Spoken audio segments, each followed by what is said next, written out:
In Washington, D.C., a notorious drug gang threatens an entire neighborhood. Witnesses are intimidated or killed. Even as the police and the FBI build a case against the killers, the body count continues to climb. Drug sales skyrocket as a neighborhood becomes a virtual war zone. Now the FBI must find the key to destroying a deadly gang known throughout the city as the K Street Crew.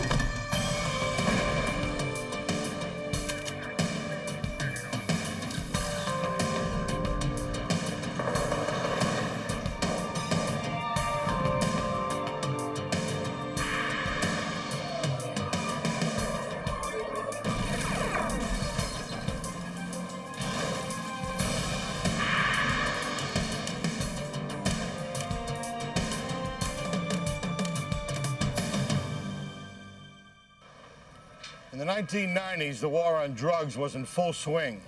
The front lines were often America's inner cities, where gangs used violence and murder to rule their empires. I'm Jim Kallstrom, former head of the FBI's New York office. When gang violence exploded in Washington, D.C., the Metro Police and the FBI fought back. Using high-tech surveillance and tough new laws, they set out to destroy the gangs from the inside out.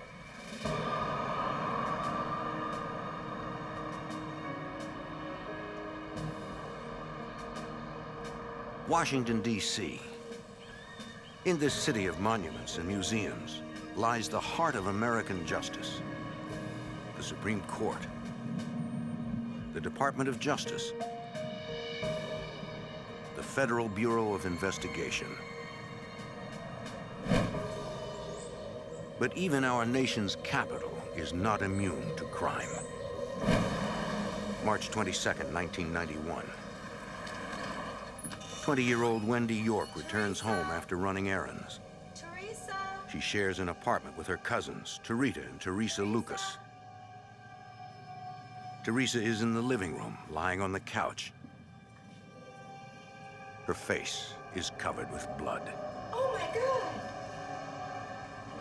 Wendy runs from the apartment and calls 911. An emergency dispatcher directs units to the scene. DC Metro Police arrive at the apartment within minutes.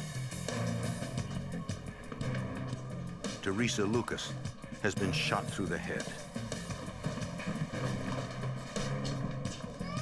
In a back bedroom, they find another body and a child. The second victim is Teresa's sister, Terita. She has also been shot in the head. Her child is unharmed.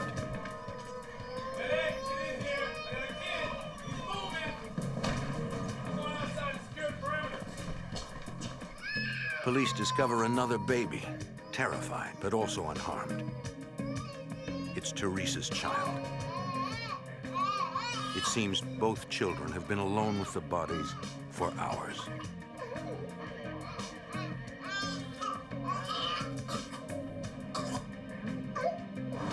A short time later, the victim's mother arrives at the apartment. Renee Brown finds the building surrounded by police. My mind was racing and I was trying to get in. The police were holding me back. They said, you can't get in. I said, this is my house. I have to go in. That was the most horrific day of my life. I will never forget it. They were very devoted and dedicated mothers. They loved their kids and they didn't deserve to die. Crime scene investigators process the apartment. They find no signs of forced entry. Nothing in the apartment appears to be disturbed. No valuables have been taken. There is nothing that suggests a motive for the brutal slaying. Detectives suspect the victims knew their killer. Nothing in the bathroom there. Just take a look. Detectives ask Renee Brown to check the apartment. Please look around and see if you see anything. The grieving mother is willing to do anything she can to help. Renee notices something missing from Teresa's bedroom. The first thing I noticed was that a poster-sized picture that was there the previous night had disappeared from off the wall. A frame is found, But a photo of Teresa's boyfriend, Sam Carson, is gone. And I told the detective then, I said, I wonder where that picture is. And we looked in the trash in the back, and it was nowhere in the trash. So I said, whoever has that picture is the murderer. Police contact Sam Carson to ask him a few questions. How you doing? He denies being in the apartment the night the two women were murdered. Do you know that your girlfriend was killed last night? Although Carson is a likely suspect, police have no physical evidence to tie him to the murders. She's like, where were you last night? You think you can come in? Detectives interview people in the neighborhood. Federal detective? Although gunshots were fired in the Lucas apartment, neighbors claim they heard nothing. Sure about that? I don't Did you happen to know the women? No, I don't. 2 young women have died, and yet nobody is willing to talk about it. The double homicide catches the attention of law enforcement across the district, including the FBI. Special Agent Vince Lissy is shocked by the brutality of the crime. Right here. You got the photos they've got from Craig. Agent Lissy often works undercover and must protect his identity. It was horrific. The police had very few leads to go on. They struggled and struggled with the investigation for some time, but there were no real witnesses to it. Without a witness, police cannot identify a suspect. Without a motive, they cannot catch the Lucas girls' killer. And without evidence, the double homicide will become a statistic. Yet another unsolved murder in a city plagued with violence. The epicenter of that violence is Greenleaf Gardens, a housing project on K Street. The drug trade has reduced the neighborhood to chaos, according to Detective Steve Kirshner. Crack cocaine hit the city hard in '85, '86. Along with that came a lot of violence. The homicide rate went sky high. I believe it started out mostly from jealousy of who was making the most money.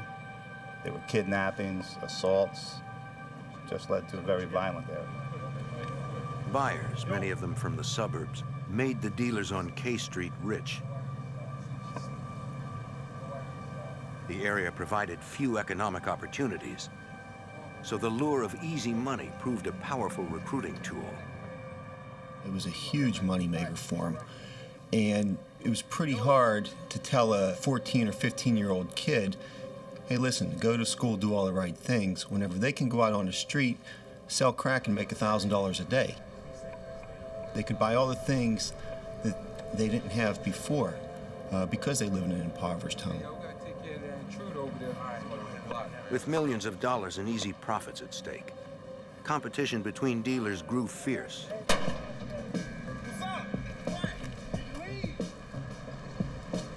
Streets became borders as gangs battled over sales turf.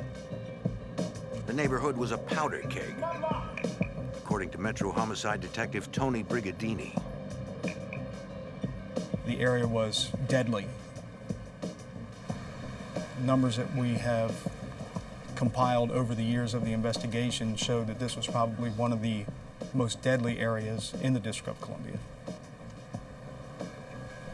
It's very close to some of the government buildings in Southwest Washington, which was interesting in that there's an incredible amount of crime going on in a small area so close to a downtown business district.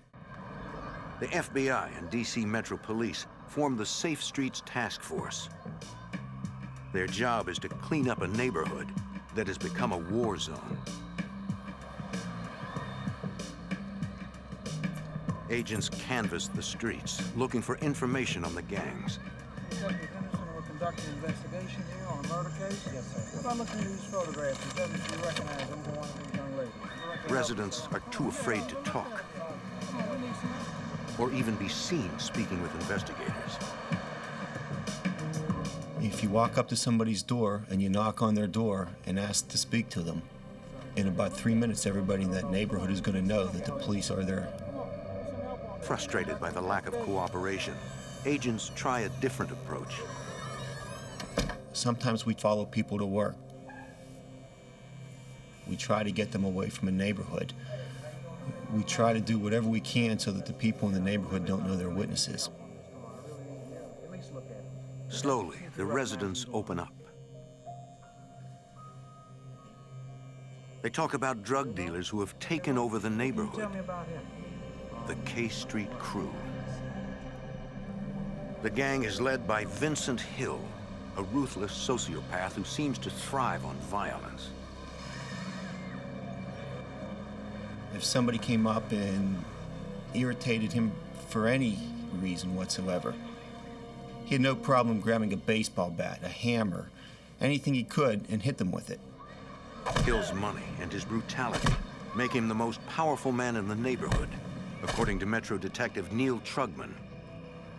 He compared himself to a big-time mob figure. There was no fear. According to FBI sources, Vincent Hill runs the K Street Crew with an iron fist. Still, gang members respect him.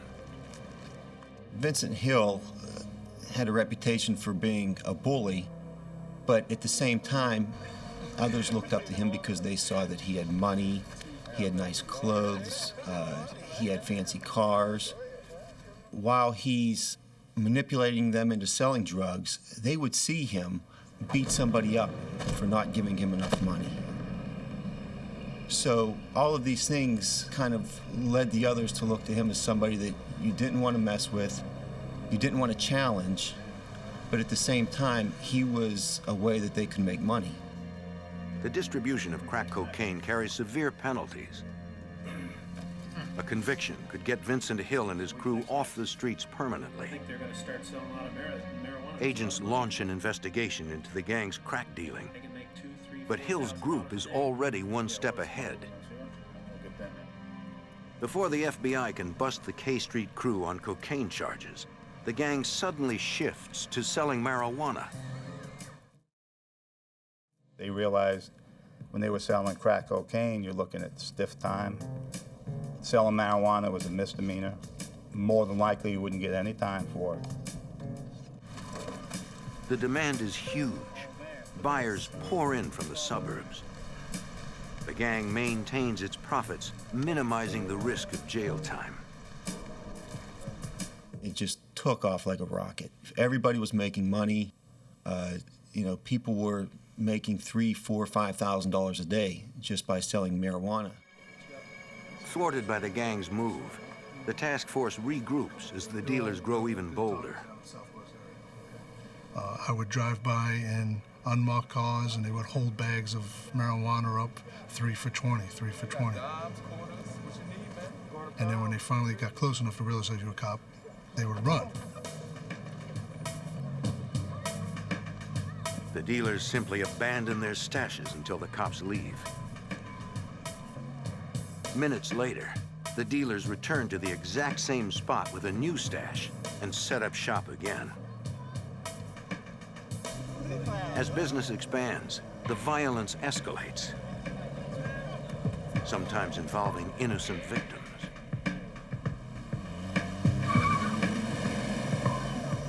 On August 29th, 1992, Travis Ross and 2 friends are mistaken for rival drug dealers.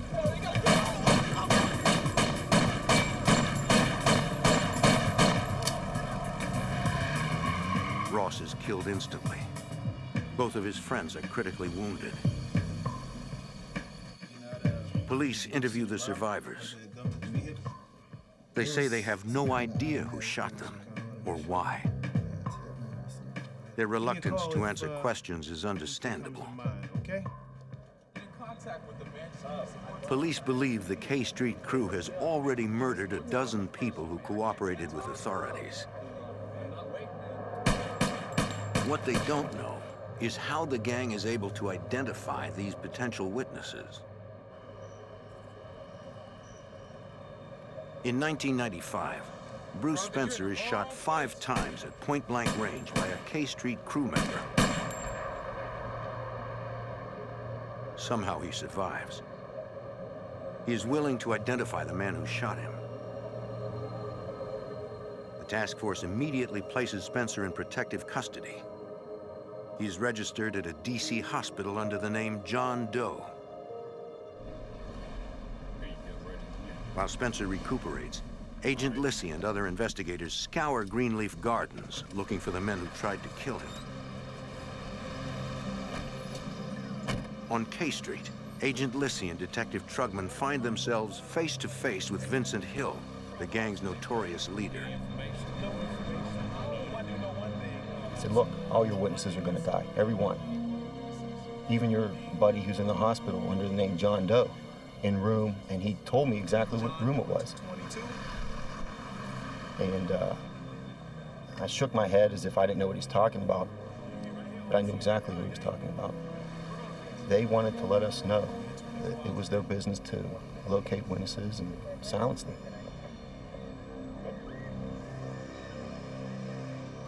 Investigators are even more determined to protect their witness. But word of Hill's threat reaches Spencer. Fearing for his life, the witness refuses to help investigators. I'm through, man. Everything's working out. Come on, it's not. The task force is frustrated, having lost another battle in their war against the K Street crew. In the 1990s, Greenleaf Gardens in the southwest section of Washington, D.C., is a neighborhood under siege. A gang calling itself the K Street Crew has claimed the housing project as its base of operations and turned it into a killing zone. Metro Police, working closely with the FBI, struggle to link the gang to a rash of killings. Investigators know it will take more than individual murder convictions to stop the widespread violence.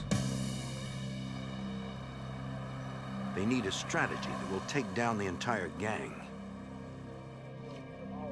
The Joint Task Force decides to use RICO, a federal racketeering statute that will allow them to prosecute the K Street Crew as a single, corrupt organization that sells drugs and commits murder to protect their interests. Homicide detectives re-examine dozens of cold cases, cases that were once attributed to the random violence of the projects. They search for anything that will link the K Street Crew to murder, according to Detective Tony Brigadini. Some of the cases that we were investigating were 8 years old, 10 years old. We would have to go back and research case jackets, try to find evidence that had been collected 8 or 10 years earlier, try to locate crime scene photographs, things of that nature. Yeah, here it is. See this car? Is that the same car? So, in trying to build a strong case, we were dealing with very little information. In the meantime, agents launch a covert surveillance operation to gather evidence on the gang's growing drug business. Special Agent Vince Lissy. We wanted to show the conspiratorial nature of these guys, how they operated on the street, how they took turns selling drugs, who supplied who. And we thought that if we could have undercovers introduced to the group, that we could accomplish this. FBI agents set up a stakeout in an apartment overlooking K Street. The landlord offers it to them free of charge. Like most of the residents of Greenleaf Gardens, he's sick of the drugs and the violence. We got some camera equipment, video, and still photos, and we would sit up there and watch them and try to get the people on K Street's patterns down. We would see Vincent Hill out there and see how he operated. Investigators watched the area for weeks. Once they've established the gang's patterns, they develop a plan. Most of the drug transactions on K Street are conducted with buyers in cars. To get closer to the dealers, they'll need a vehicle. We decided the best approach was to use a pickup truck. We got the oldest, dirtiest pickup truck the FBI had. We bought some toolboxes and put toolboxes on the back of the truck to make it look like a construction truck. The truck is rigged with surveillance cameras and microphones.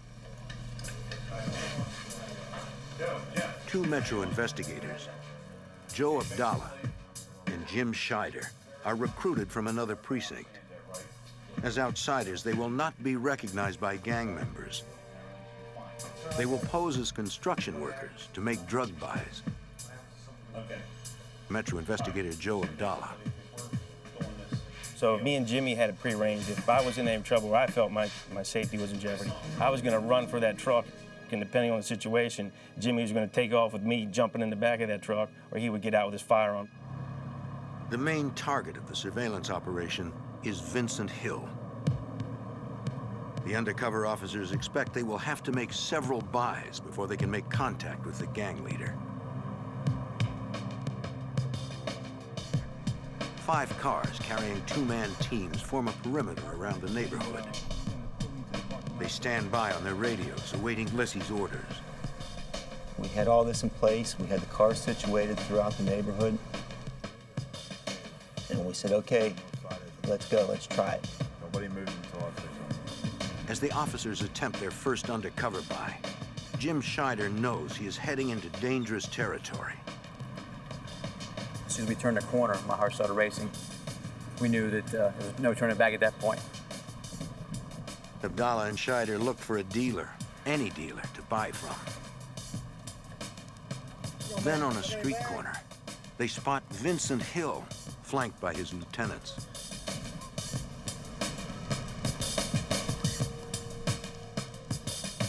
The K Street crew is out in force. What y'all need? Can I get a couple bags?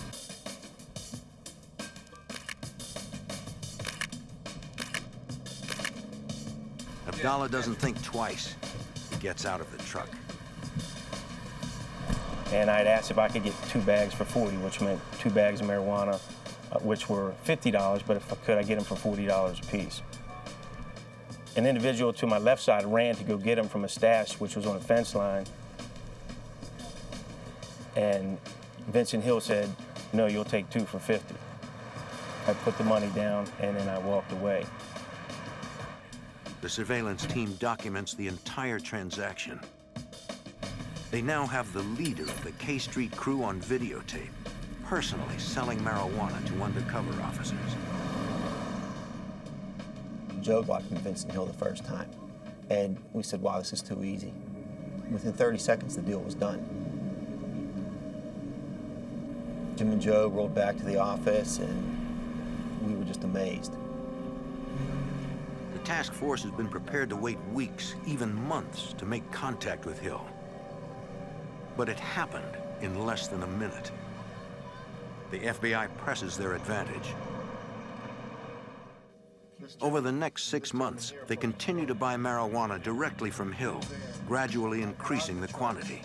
He approached me and we worked out a deal financially. Each time, the sale is carefully photographed. He was there. He never touched the drugs. Through the undercover buys, investigators discover that Hill controls everything that happens on the block. This becomes clear when Abdallah and Scheider try to make a purchase from someone other than Hill. And we were getting ready to make the purchase. And there was someone hollering down the street. When we looked back, it was Vincent Hill. We went back down into the block, met with Vincent Hill and bought from him. And I think he had that kind of power in that block. For months, the buys go on like clockwork. Abdallah is doing more than making purchases. He's building a relationship. Slowly, he gains Hill's trust and tries to get information.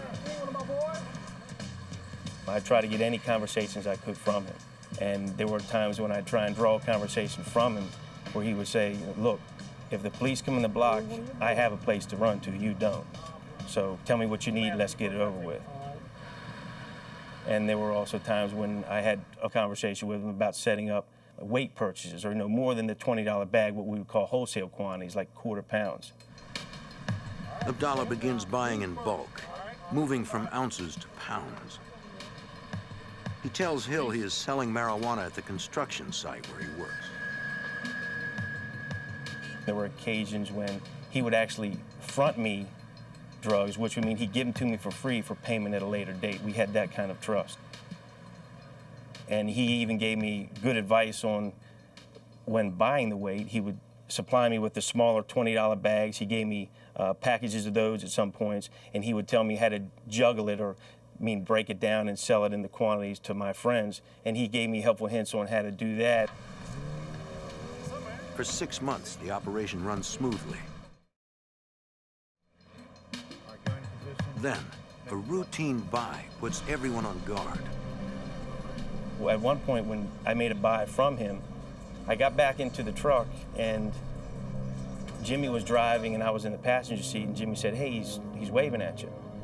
And he was motioning like to roll the window down. So I rolled the window down and he said, "Hey, look, these guys over here, they're saying that your buddy's a police officer." He said, "I know you're okay," but he said, "Those guys over there will kill you." Somebody tell me what's going on, please. Yo, I know y'all can't play me like that, right? And it threw us off a little bit, and then when we started to leave, the guys that he was pointing to had like hoods over their faces and put their heads away from us. It does not appear to Abdallah and Scheider that Hill suspects they are cops. So they continue the operation.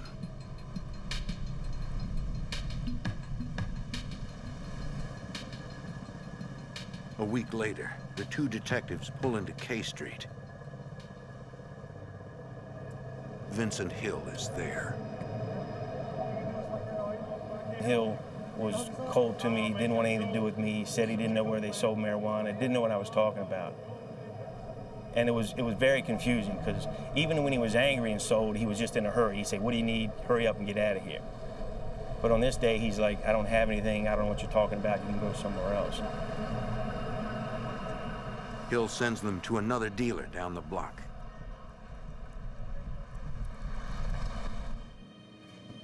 That night, Abdallah meets the dealer in an abandoned house. The officer prepares for a confrontation. The gentleman walked into a vacant house, called me in. Safe up here?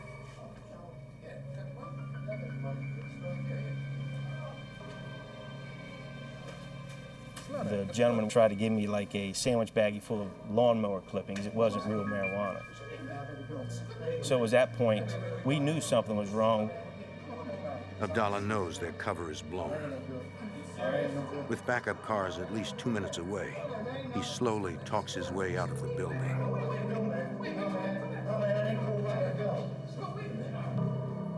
The undercover operation is over.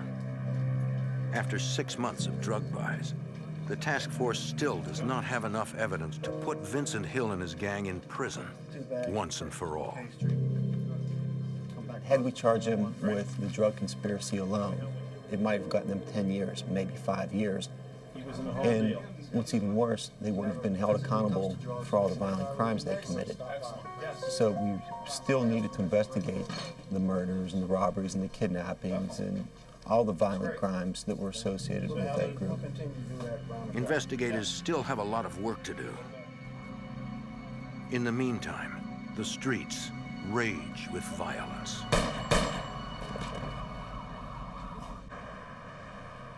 In Washington, D.C., a lengthy undercover operation has begun to produce results. Investigators have videotaped the infamous K Street crew selling drugs.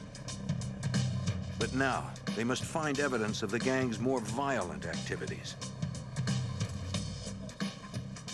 In 1995, a brave young woman steps forward. So what would you like to tell Chrissy Gladden is 19 years old. you know, that you can share with us? As a single mother, she is worried about her neighborhood. Okay. We know you're scared. These are scary. Chrissy tells police that Jerome Martin and Antonio Knight are responsible for a drive-by shooting. She overheard Martin talking about it. Although she doesn't know the victim's name, her description of the crime leads investigators to an unsolved murder. 6 months earlier, Travis Ross had been killed in a drive-by shooting near K Street.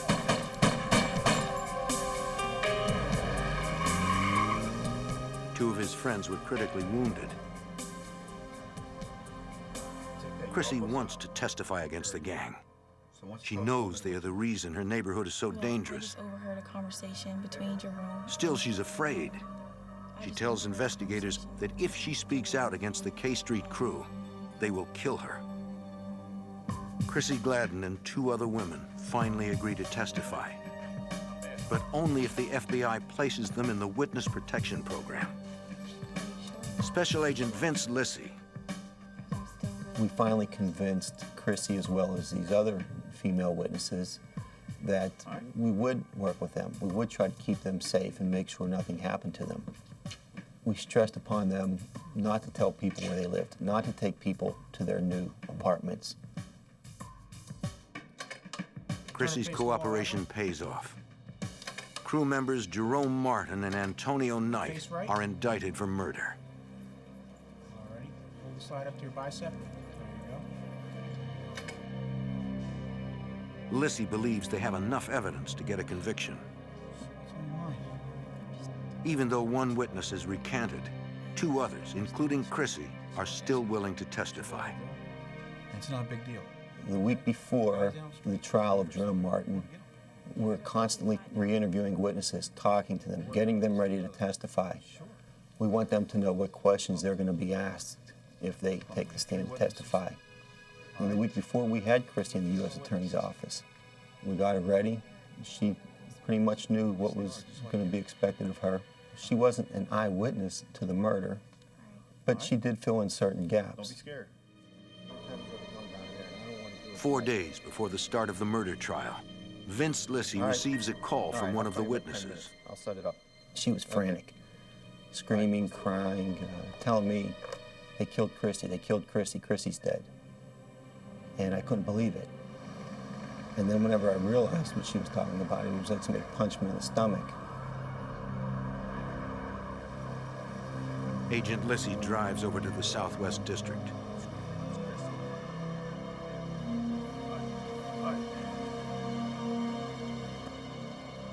At the crime scene, Metro Police tell him what happened. Get that marked right away. Just call forensics. According to witnesses, Chrissy attended a party on 37th Street at the home of Antonio Knight's girlfriend. As she left the party, 2 gunmen appeared and opened fire.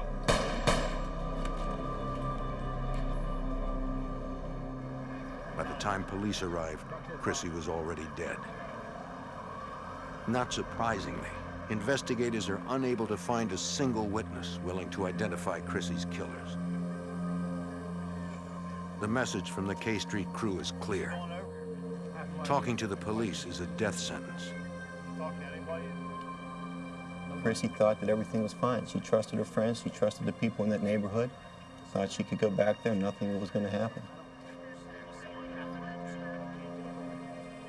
That was probably the worst I've ever felt in this job. It's hard. It's hard to keep going sometimes when that happens. Still, the task force pursues their case against Jerome Martin and Antonio Knight. The trial is a disaster. The case had lingered in the system so long in D.C., we said, we got to go. And we went forward with it, and we did the best we could. Some witnesses were just physically unable to testify. They were just distraught. But you know, we went forward and we lost. Jerome Martin and Antonio Knight are acquitted due to lack of evidence. To the K Street crew, witnesses like Chrissy Gladden are a minor inconvenience. It was really something to see these guys go free. And at that point, they won the battle. They were happy. They won the battle. And I told myself, you can't sit back and let them continue to win these battles. Chrissy Gladden's death and the acquittal of Martin and Knight are major blows to the investigation. The task force refuses to give up.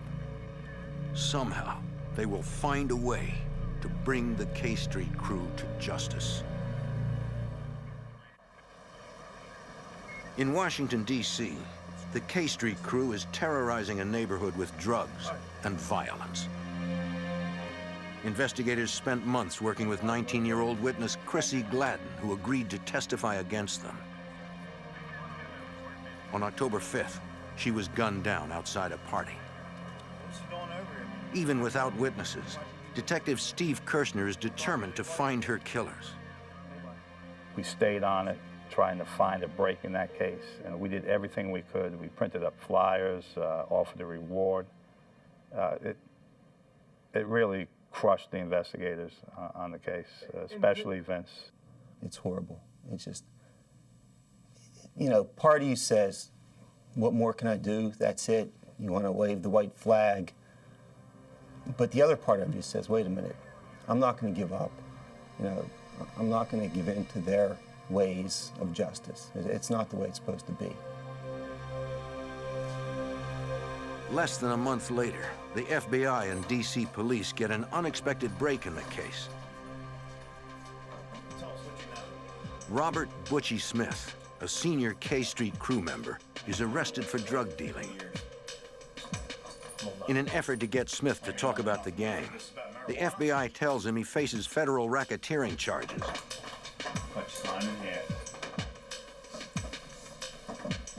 They're building a RICO case that will tie the gang's drug business to a series of murders.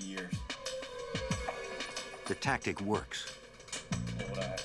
Smith finally agrees to talk. Tell us what you know. Smith reveals that the gang uses private investigators to identify people willing to testify against them. They also use the Freedom of Information Act to obtain court documents to target potential witnesses. Smith gives investigators leads on several unsolved kidnapping, shootings, and murders, according to Metro Detective Tony Brigadini.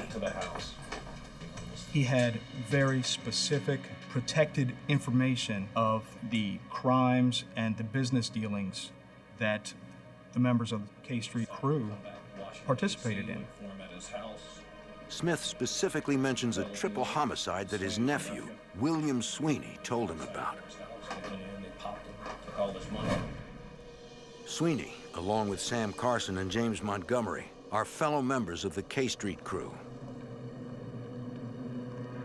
Smith said Sweeney and Carson were in Las Vegas when Ryan Pierce, another drug dealer, won big at the tables. The two men decided to rob Pierce when he returned to D.C. On November 17th, 1996, Sweeney, Carson, and James Montgomery waited outside his home.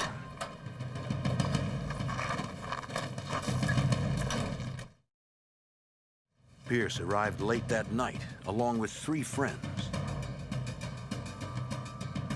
The K Street crew made their move. What's up, man? What's this, man? Where money at? No, where money? Get over here. Get over here. Get over here. Get over here. Pierce told the gunman he had already put his winnings in the bank. There was no cash in the house. Man, this is crazy, man. I don't got no money in, man. Wait. Sweeney killed both men. One woman tried to flee, but was shot to death. Another woman managed to hide until the killers left. It ain't here, my son. Let's get out of here.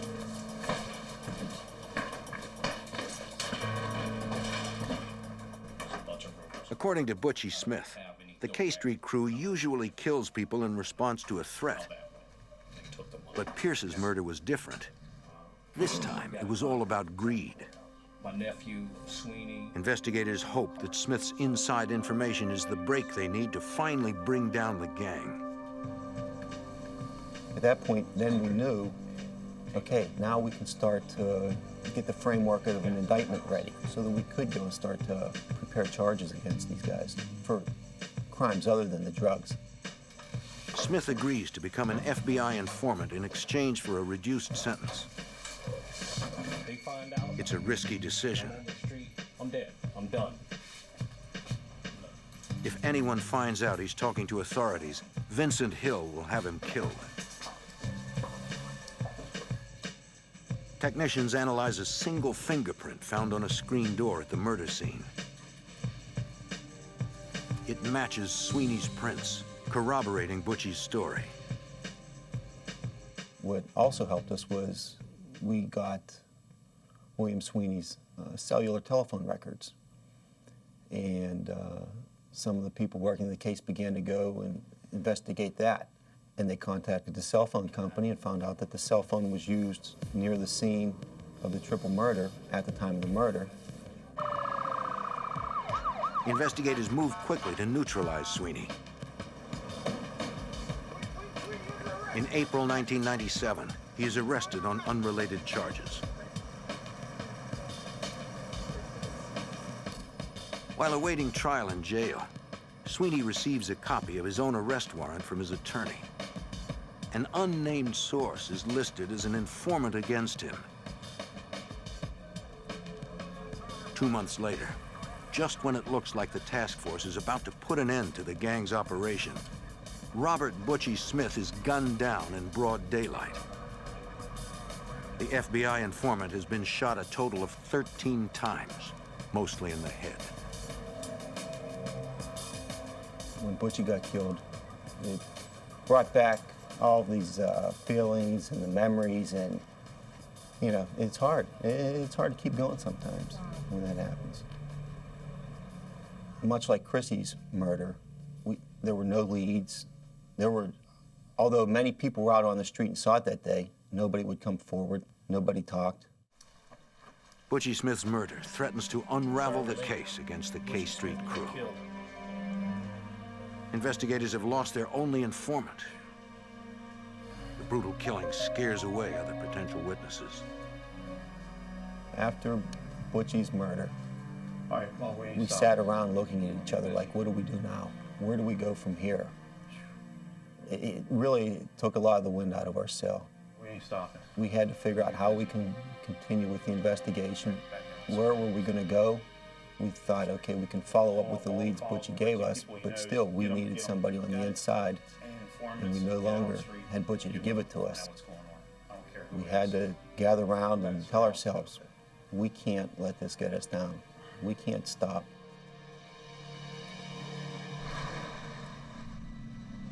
In 1997, the FBI's case against the notorious K Street crew was in trouble. The only informant had been murdered, gunned down in cold blood. Other potential witnesses are terrified they'll meet the same fate. Before he was killed, FBI informant Butchie Smith told investigators that James Montgomery was one of the men responsible for a triple homicide.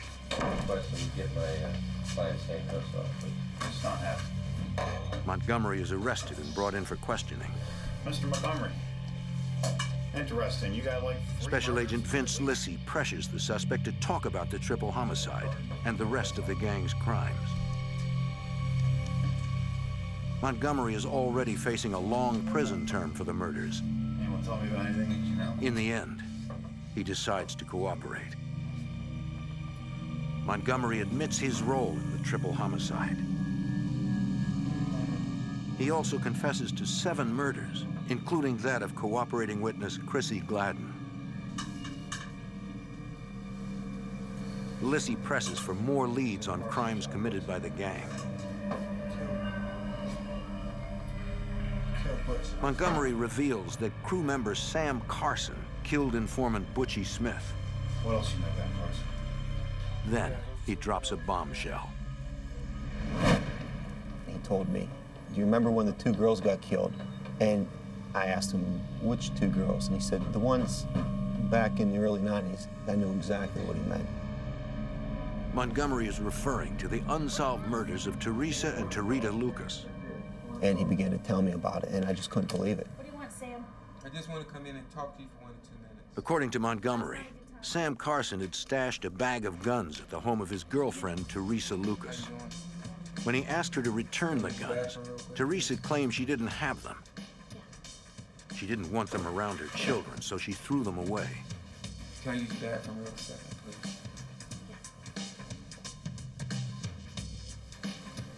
Carson was furious. He decided to confront Teresa one final time. Carson hid his handgun in the bathroom.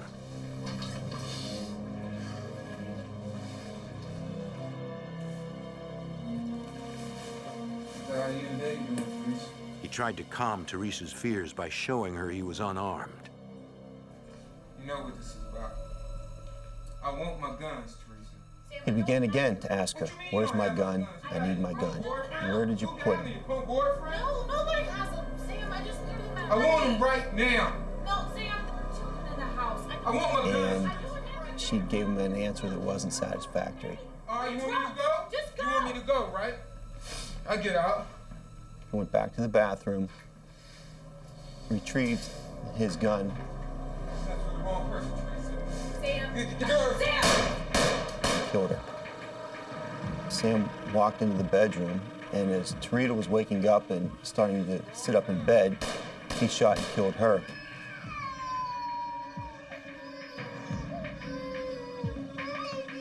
According to Montgomery, Carson got rid of any evidence that linked him to the crime scene. Took his time. When he was satisfied that he had removed any photos, wiped all his fingerprints, he walked from the apartment, got in the car, and left. Investigators asked Montgomery how the crew had discovered the identities of two undercover police officers, Joe Abdallah and Jim Scheider.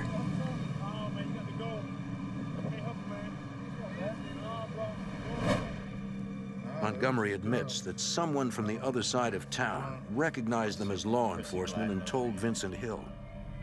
No, there was this girl. Although Hill didn't believe it at first, he soon became suspicious, according to investigator Joe Abdallah.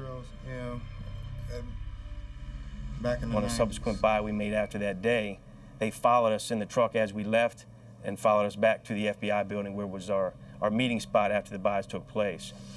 And that's the date they quit selling to us. Lissy isn't taking any chances with this witness.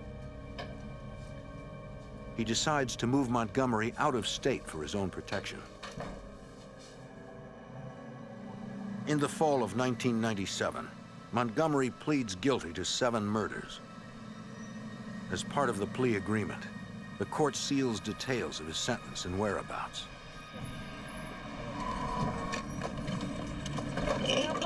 FBI, I have a warrant for your arrest. Put your hands on your head now. Police arrest Sam Carson and charge him with the murder of Teresa and Tarita Lucas. William Sweeney, already in jail on unrelated charges, is indicted for the triple homicide.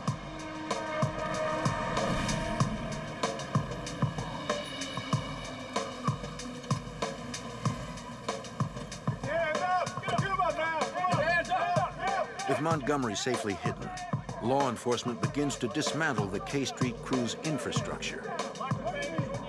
Jerome Martin, Sean Coates, and gang leader Vincent Hill are arrested in the summer of 1998.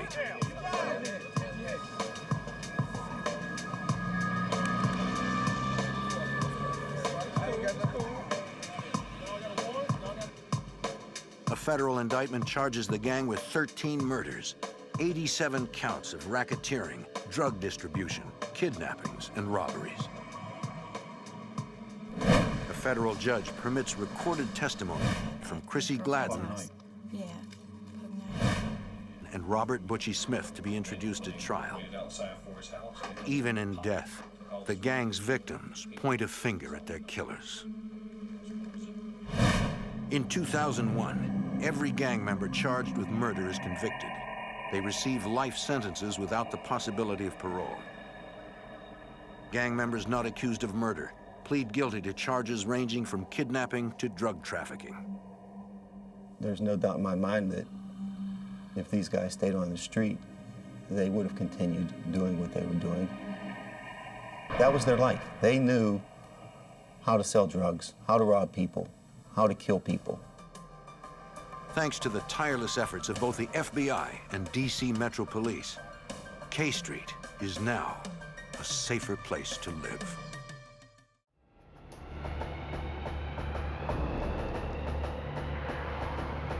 At the height of its popularity, Chippendale's exotic male dance troupe played to sell out crowds. People across the country shelled out millions to see them. Then one of the founding partners was murdered, and New York City police were left with no leads. When a suspect finally did emerge, the chase would take the FBI to another continent in the hopes of solving the backstage murder.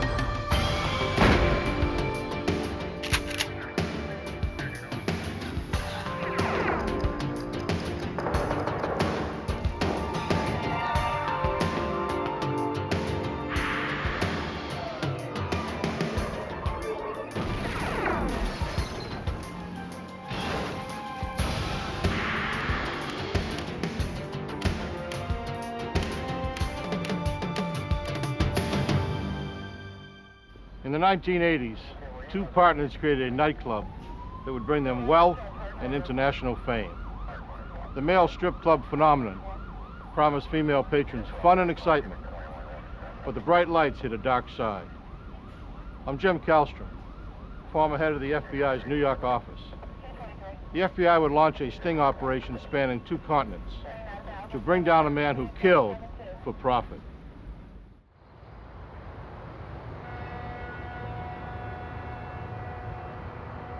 New York City is famous for its show business tradition.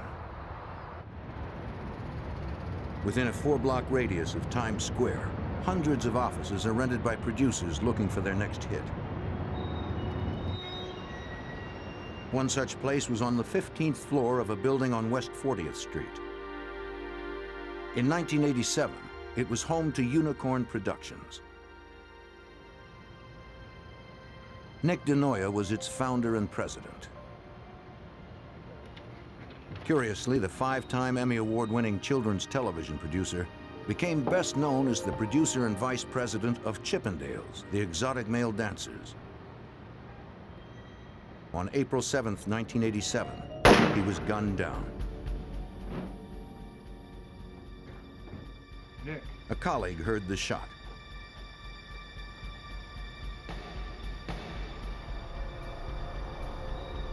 He found DeNoia dead on the floor and called 911.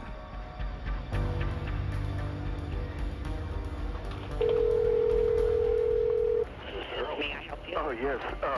A man has just been shot in my office. Hold on, please. I have to connect you with the ambulance service. Oh, please. Certainly. Emergency vehicles arrived moments later. NYPD crime technicians gathered evidence. They recovered a shell casing from a 9mm automatic weapon. DeNoia's colleague told homicide detective Michael Geddes that a strange man had entered the office just prior to the shooting. He said maybe about a half hour ago, or 45 minutes ago, somebody came into the office and said to him, "Are you Nick?" And he said, "No, Nick is in the other office, and he's busy right now." Without looking up from his work, the associate pointed the man to DeNoia's office. He never saw the stranger's face. The witness told detectives that moments later, he noticed the same man in the bathroom. While he was in the bathroom, he heard this guy leaving the bathroom, and a couple of seconds later, he heard the door to his office open up. And then he heard a gunshot. The last sound the witness heard was the exit door to the stairwell swing open, then close. Detective Geddes traced the killer's path, hoping to find something along the way that would point to his identity.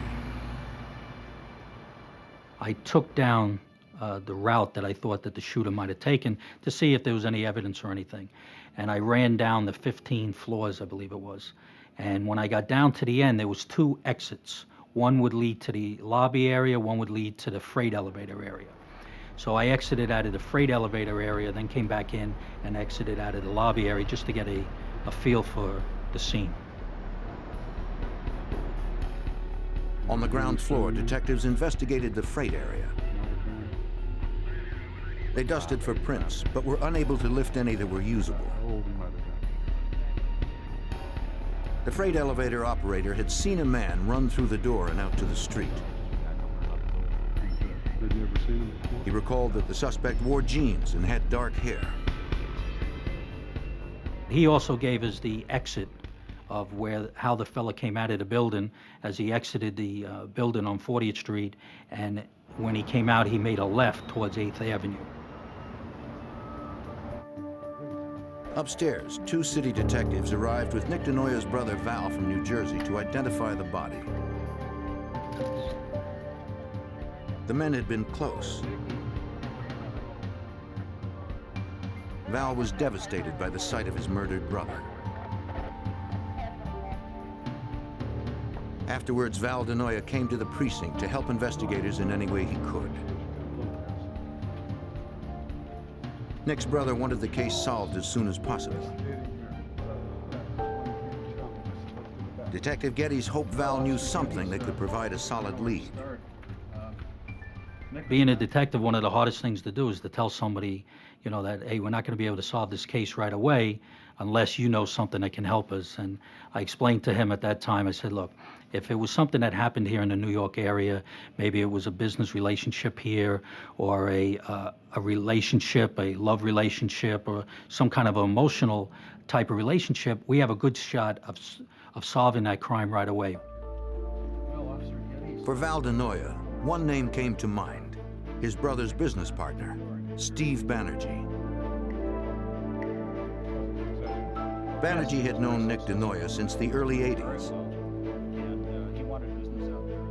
Val told the detective that his brother met him in Los Angeles. Nick DeNoia had traveled to LA hoping to build upon the success he enjoyed in New York. The 5-time Emmy Award-winning producer fielded many offers, but one man in particular was relentless in his pursuit. Steve Banerjee, the East Indian immigrant and entrepreneur who had dreamt up Chippendale's male exotic dance revue, wanted DeNoia to fashion a more refined act. Though ladies-only nights in LA were extremely popular, Banerjee wanted a dance troupe worthy enough to draw audiences in New York and Las Vegas. He believed that Nick DeNoia was the man who could make that dream come true. Val DeNoia said that his brother was reluctant at first, feeling the act was too sleazy. When Banerjee promised him all touring rights and 50% of its proceeds, DeNoia accepted the offer.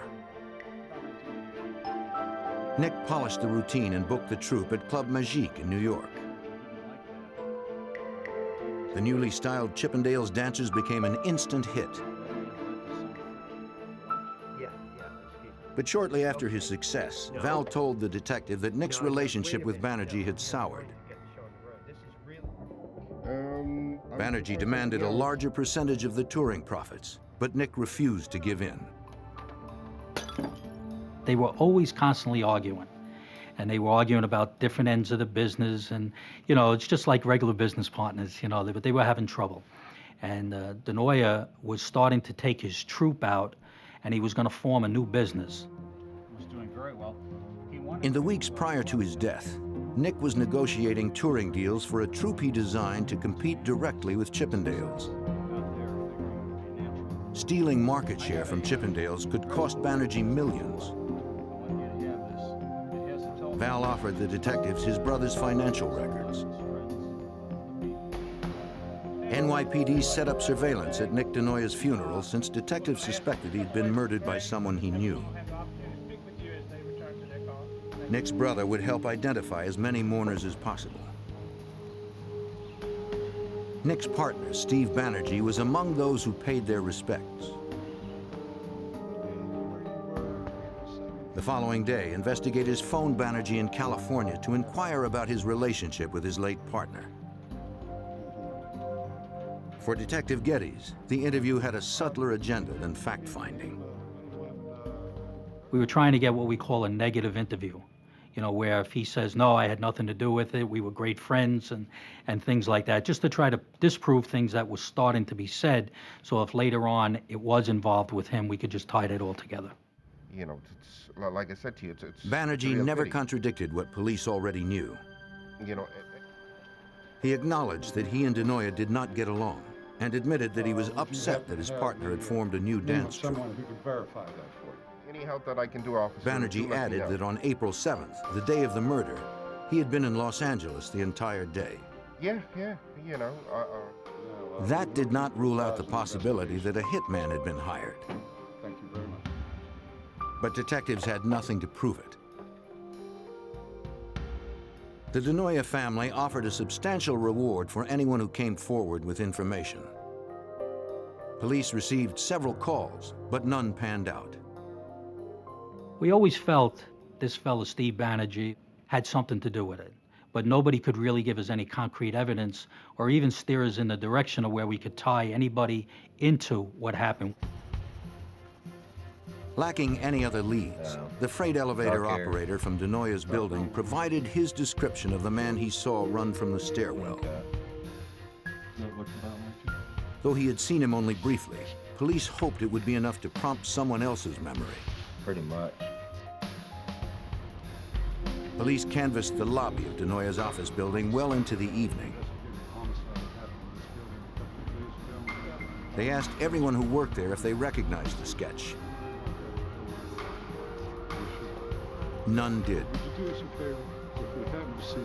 The killer had apparently vanished in the middle of a workday amongst millions of New York City commuters. Well, basically, the investigation just, it kind of hit a brick wall. And we really weren't going anywhere with it. We had a sketch that was out there. There was a reward that was out there. There was we even put it on television, trying to get some assistance, figuring if the person that did this was from another state, that somebody would give us the information. But we constantly hit that brick wall, and it wasn't going anywhere. No new leads surfaced. To New York City police, it looked as if the killer had gotten away with murder.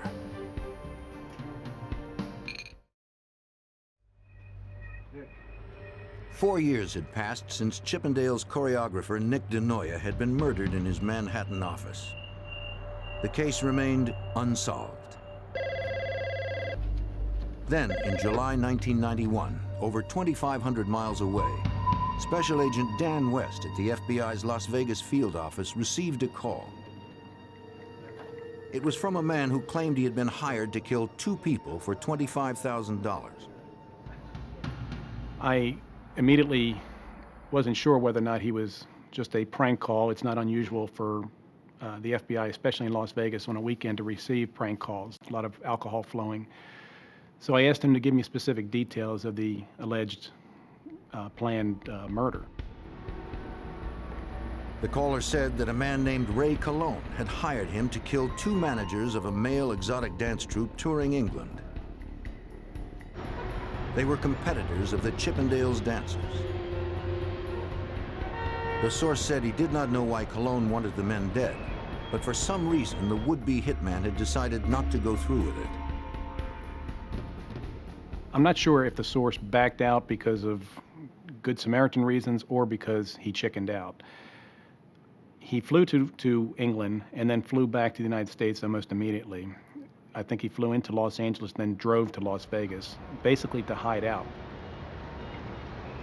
The agent told the source to meet him at the office at 5 o'clock the next morning. He needed to somehow confirm the caller's story. He also said that he had worked with the DEA in prior investigations as an informant, and he provided me with the name of a DEA agent in Houston who could vouch for him. The DEA agent confirmed that he had previously worked with the source and insisted that the man was to be trusted. After the FBI arranged protection for the intended victims in England, the informant described the murder plan. Preparations were made a few days earlier at the Los Angeles home of his former landlord, Ray Cologne, the man who had hired him. Cologne led the would-be hitman to his garage, where they met Cologne's brother-in-law, who had recently returned from scouting the victims in England. Look, man, we want this...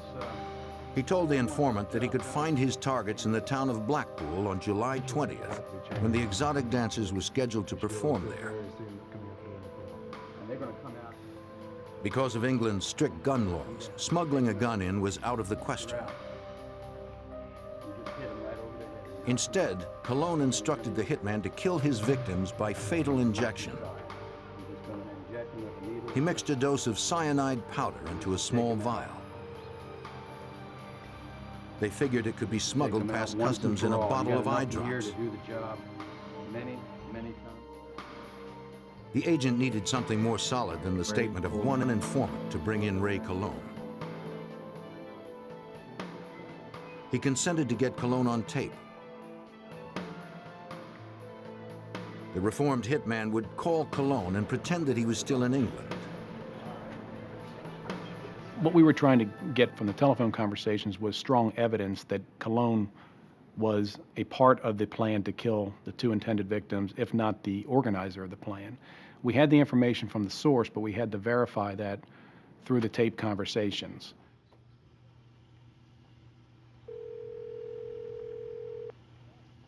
Hello? Ray! Yeah? Barry, buddy!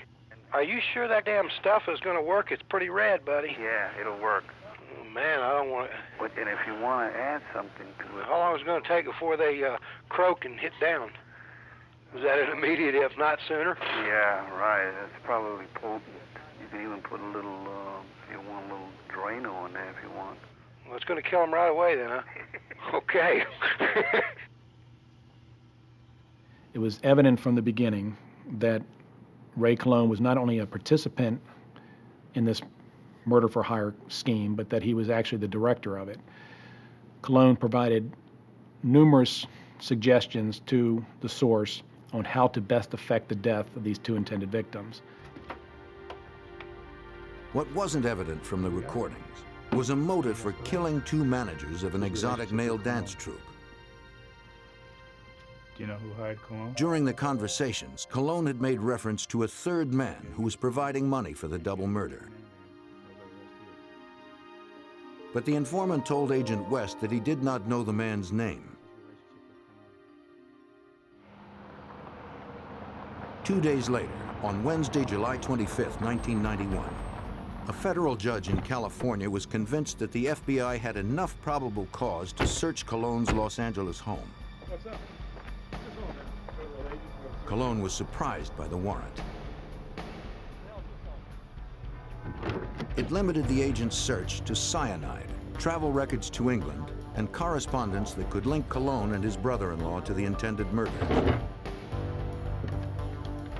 In the bedroom, they found flyers for the male exotic dance tour in England. Harry, let me have a bag, will you? They also found 2 handguns in a drawer. Records indicated they had been legally purchased by Ray Colon. And since the warrant didn't specify weapons, the guns were not seized. In the garage, agents did find something the warrant had specified. A bag filled with cyanide. It corroborated their informant's story. This is what he was talking about. Then, one agent found something that would break the case wide open. During the course of the search warrant, we found Colon's address book. Special Agent Andy Stefanik from the Los Angeles office was going through that book, and he noticed the name of Steve Banerjee. Agent West also discovered that Steve Banerjee, the well-known Los Angeles owner of Chippendale's nightclub, had called Colon recently. The toll record showed several conversations, several calls going back and forth between Banerjee and Colon. In addition, that same day, we received the results of interviews from the British police on the intended victims, and both indicated that Steve Banerjee was the only person they could possibly think of who would have a motive to kill them or would even want to kill them.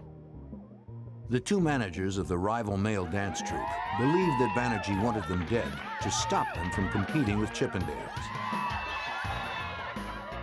This was the same motive that New York authorities suspected was behind the murder of Banerjee's former business partner, Nick DeNoia. Agents called New York City homicide detective Michael Geddes to find out more about the 5-year-old DeNoia murder. All of a sudden, I got a phone call from the FBI. I really got excited at that point because it was already maybe 5 years, 5.5 years or so. So it looked like we might have the opportunity to give the family their final piece.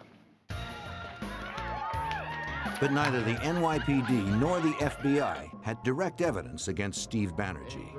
Yeah, you ordered the Amsterdam? And agents were still unsure if Colon would be able to assist the murder investigation. We at that time did not know whether or not Colon was involved in the Nick DeNoia murder.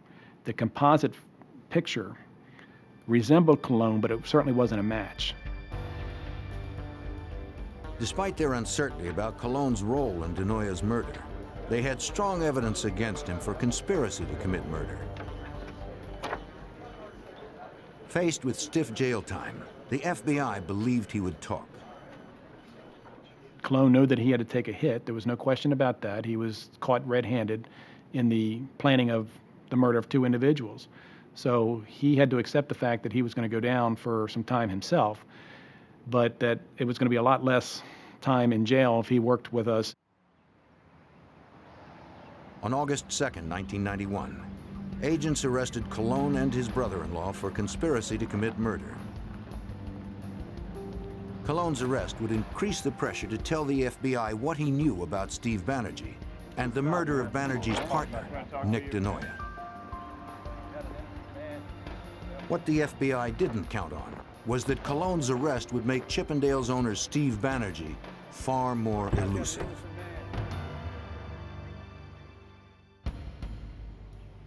In August 1991, the FBI arrested Ray Cologne and his brother-in-law in Los Angeles for conspiracy to commit murder. Their two targets, who escaped unharmed, were managers of a male exotic dance troupe touring England. Agents believed that a third man, Steve Banerjee, creator of Chippendales, had hired them to kill the men. Special Agent Dan West needed more than a hunch to arrest Banerjee. He hoped that Ray Cologne would provide something more solid. He knew that, that his best chances of getting the best deal were to cooperate with the FBI. He had indicated to us that we only had a small fraction of the story. He took a sheet of paper and he said, right now you have this, and I can give you the whole page. As agents had suspected, Cologne admitted that Steve Banerjee was the man who had hired him to carry out the murders. He also told agents that the wealthy Chippendales club owner had ordered the murder of his partner, Nick Denoya, in New York 5 years before. For consideration of a lighter sentence, Cologne signed a proffer agreeing to help the FBI gather enough evidence to arrest Banerjee. Special Agent Scott Garriola from the FBI's Los Angeles field office learned that Cologne's association with Banerjee had begun by chance over a decade earlier. Cologne had lived and managed an apartment building on the same street where Chippendale's Los Angeles club was. And by being so close in proximity, he would frequent the bar and over the course of time became close friends with Banerjee. Cologne explained that his friend Steve Banerjee had immigrated to the U.S. from India in the early 70s. In 1973, the future millionaire opened a gas station north of the Los Angeles airport. He used the profits to purchase a failing West Los Angeles bar, and by 1976 had turned it into the nightclub that became famous as Chippendales. By then, Cologne had parlayed his friendship with Banerjee into employment. The out-of-work musician was happy to perform any job that Banerjee needed done. Right off the street. One service Cologne provided was arson.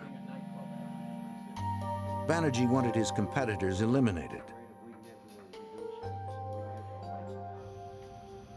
Cologne confided that Banerjee directed him to burn down nearby competition. A disco in Santa Monica was the first target in 1979. 5 years later, Cologne torched another club. Neither arson attempt had been successful and the clubs remained open. Banerjee didn't limit his targets to buildings. According to Cologne, Banerjee also ordered him to hire a hitman to kill his partner, Nick Denoya. Cologne added that Denoya had successfully sued Banerjee to prevent him from touring a second Chippendales dance troupe. The lawsuit, combined with costly merchandising overruns, forced Banerjee to file for bankruptcy. As instructed, Colon hired a hitman 3 months earlier. Right off the street. He claimed he remembered only the man's first name, which was Louis. On the day of the murder, Colon and Louis flew in from LA, rented a car, and drove into Manhattan. Colon waited on the street with the engine running until Louis returned from shooting Denoya. The following night, Colon was back in Los Angeles. In Chippendale's parking lot, Banerjee paid Colon $12,000 cash, the balance of the original $25,000 fee. Colon's story was good, but it was only hearsay from a suspected conspirator. He might say anything to serve less jail time. Special Agent Garriola first needed to verify the facts Colon had presented. At this point, all we had was somebody in prison telling us, well, it wasn't me, it was somebody else who was behind it. Your initial plan is to corroborate as much as possible what he's telling you. And that's what we did for the first couple of months. With Colon's credibility secured, the FBI set out to get Banerjee and the hitman who killed his partner. Agents figured the only one Banerjee would trust enough to confess to would be his old friend Ray Colon, but they needed to get Colon close enough. We had Colon released out of the jail where he was being housed under a proposed medical furlough because of his health problems. And we started sending communications to Banerjee via letter, messenger-delivered letters, and cryptic phone calls to try and get Banerjee to respond to him. Banerjee refused to return calls or letters. He was suspicious of Colon, despite having paid him over $200,000 at various drops around the city to keep Colon loyal since his arrest. The FBI came up with another plan to compel Banerjee to respond to Colon. We decided to force the issue and set up a meeting on our own terms. And we had Colon waiting across the street from Chippendale's one morning. As agents watched, Colon called to Banerjee when he emerged from the club. The Chippendale's owner was curious as to why Colon was standing outside his establishment. Banerjee spoke to him in whispers, suspecting he may be wired. Agents had no way of knowing what Banerjee might be planning. We took several precautions. You know, if he hired somebody else, Colon, to kill somebody, why wouldn't he hire somebody to kill Colon? Hoping to strengthen Banerjee's trust, the released prisoner provided the address of a bar where the suspected murderer was to send more money. Banerjee didn't trust Colon, but he couldn't afford to ignore him. He told Colon to pick up his payment the next evening. Agents set up surveillance on the bar. At about 9 o'clock, agents observed Banerjee stopping in front, checking the address, and then driving away.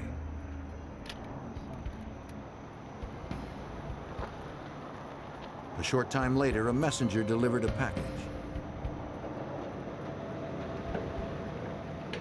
Agents retrieved it from inside. When we contacted the messenger company that had sent the package, the pickup location where the package was received from was a bakery that was right next door to the building where the Chippendales dancers were practicing and rehearsing.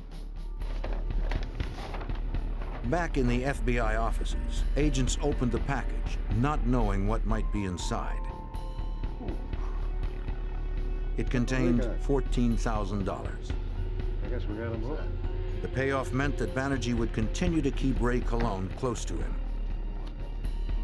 But agents didn't know if Banerjee would talk, or if the hitman, known only as Louis, would ever be found.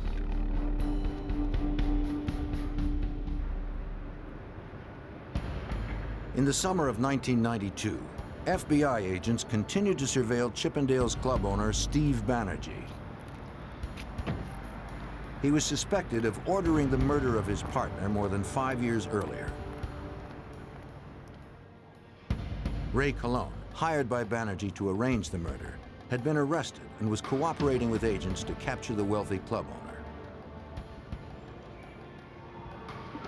Wearing a wire, Colon met the East Indian entrepreneur at a hotel in Santa Monica, hoping to get his confession on tape.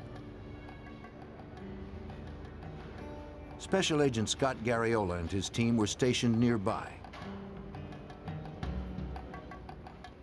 Banerjee immediately motioned for Colon to join him in the men's room. When the two of them went into the men's room, and Banerjee told him to be quiet, not to say a word, he searched Colon about 3 times looking for the wire. Agents worried about what the suspected murderer might do to Colon if he found the wire. Colon's life depended on the FBI's skills at concealment. All right? Okay. Banerjee never found the wire, but it was clear that he did not completely trust his longtime friend Ray Colon. Out in the lobby, Banerjee insisted they communicate through notes instead of speaking. Agents recorded only scribbles and whispers. Banerjee wanted to know how much Colon had told the FBI and what they knew about, quote, the deed. Colon knew the deed referred to the murder of Banerjee's partner. The former musician denied that he had said anything to federal agents. Once again, we were unsuccessful in getting an audible recording due to the fact that Banerjee basically whispered throughout the whole thing and wrote notes. And when Colon would raise his voice and try and talk, Banerjee would shush him basically by putting his finger to his mouth and saying, "No, we can't talk." Banerjee gathered the notes and returned to the restroom, this time alone. Despite his doubts about Colon's loyalty, Banerjee handed him another payment, this time in plain view of agents. The package held $30,000, more than twice as much as the first. Unfortunately for investigators, there was nothing illegal about giving Colon cash. On its face, it's basically a loan for attorney's fees for Colon. Without the story on tape of how Colon and Banerjee were partners in these crimes, the money basically was not going to be able to do anything for the case. After Banerjee's Mercedes was out of sight, agents hoped to retrieve at least a portion of the notes from the meeting.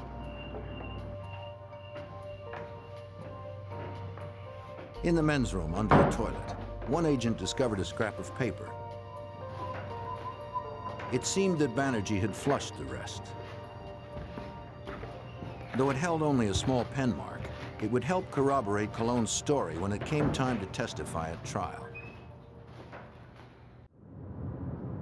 Colon did not remember the full name of the hitman he had hired in 1987, but he did recall that his first name was Louis, and he lived somewhere in East Los Angeles. Colon didn't have a last name for him, didn't have an address. We had took him out a couple of times, had him drive us around the area, and he pointed out a house that he thought Louis had lived in.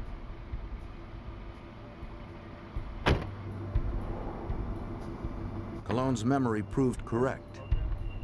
The woman who answered the door was Louis's mother. Since she did not know Colon, she refused to tell him where her son was. Colon told her that he wanted to provide work for him and handed her his card. In a few days, Colon received a call. Unfortunately, what we came across was Louis's brother, Andy, and we had to establish a relationship with Andy to try and find out where Louis was. So we had Colon talking to Andy about various things. He needed to hire Louis back for a job, same job he had completed a few years prior. After about a month, Andy finally told Colon that he could find his brother, Roberto Rivera Lopez, in Los Angeles' county prison. Rivera, whose nickname was Louis, was serving time for possession of narcotics and would be out of jail in a few months. As a heroin junkie, He would need fast cash after his release and wanted to know more about Colon's offer. Colon laid the groundwork once again for this new job that he wanted Rivera to help him with. And the plan that we had set in motion was that there was a witness to the homicide in 1987, and that Louis needed to go back and take care of that witness. Near the end of 1992, Colon met with the hitman for the first time in 5 years. With their conversation being monitored, the FBI informant slowly drew Louis Rivera in, detailing a new murder plot. If the FBI ever hoped to get the hitman confessing on tape, it had to be now. His release date on the charge he was incarcerated for was, I believe, January 17th of '93. We were running up against the clock. And one of our concerns was that, we had laid the groundwork for Colon and Rivera, that when Rivera got out, he was supposed to contact Colon to go and kill this witness. Agents' worries were laid to rest. On Christmas Eve 1992, Rivera described his role in the murder of Nick DeNoia. At 3:30 p.m. on April 7th, 1987, Louis arrived on the 15th floor of DeNoia's building disguised as a messenger. The place was empty except for one man in the outer office.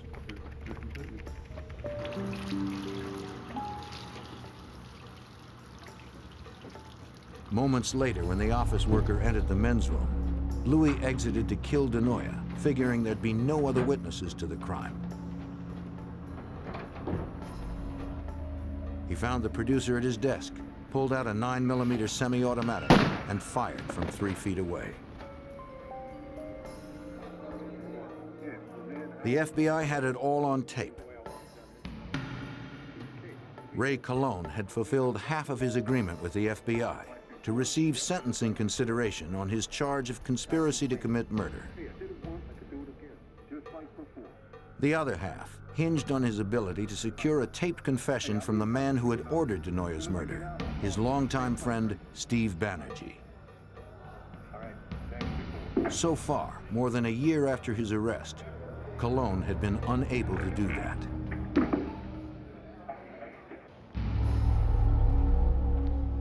By January 1993, the FBI's cooperating witness, Ray Colon, had been unable to convince murder suspect Steve Banerjee to discuss aloud the crimes they had planned together. They had met several times, but Banerjee had been too paranoid or too clever to be recorded. At one meeting, Banerjee suggested he'd help Colon hide out overseas. Special Agent Scott Garriola and his team used Banerjee's suggestion to form a new plan. Perhaps Banerjee could be lured overseas to talk to Colon on foreign soil. I don't think it was too difficult on Banerjee's part to accept the fact that Colon was going to go overseas. I mean, he wanted to be rid of Colon. He knew Colon was the only person that could tie him into these various crimes dating back to 1979. Since Colon was still on Banerjee's payroll, agents believed it was likely that he would visit Colon in person to be certain that Colon had what he needed for an extended stay. Banerjee wanted Colon out of his life permanently. The FBI selected Rome as their destination, since Italy's laws and police force are well adapted to surveillance investigations. Agents made extensive preparations before they arrived. We acquired a phony United States passport for Colon in an alias name, which you would expect someone who's on the run, a fugitive in another country, to have some kind of phony documentation. So we acquired that. We also entered Colon into the nationwide crime computer as a fugitive. So in the event Banerjee had some kind of private investigator or someone check the computer, it would show that there was a warrant out for Colon's arrest because he was now a fugitive. With the cooperation of the Italian authorities, the FBI secured an apartment for Cologne in Rome that was wired for recording. When everyone was assembled, Cologne placed a call to Banerjee in California. The East Indian murder suspect understood that Cologne would use the code name Mr. Underwood when he called. Yeah. Hey, this is Mr. Underwood. How you doing, Steve? So when can you come and discuss the particulars? I cannot go to Italy, but I can go to Switzerland. How about Zurich? Can you come to Zurich? No, that's impossible. Why can't you go to Italy? I know visa. Huh? It takes a month to get it. There was a problem with Banerjee coming to Rome since he was not a United States citizen. He claimed he was not able to obtain a visa in time to enter Italy, and he wanted initially to meet us up by the Italian-Swiss border. Banerjee finally agreed to meet Cologne in Zurich, Switzerland. The FBI had only a short time to make the new arrangements. It was quite a challenge to get everything accomplished.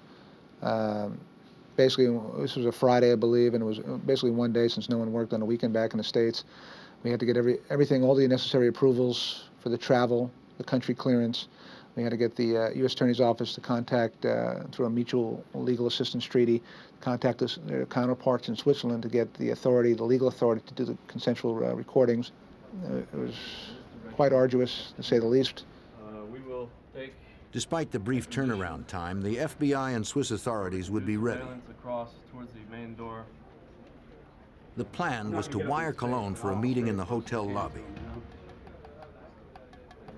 Afterwards, the informant would suggest continuing the meeting in his hotel room, which would be equipped with audio and video devices planted by a special unit of the Swiss police. The bar. Two adjoining rooms were booked in a downtown Zurich hotel. One room they wired for picture and sound.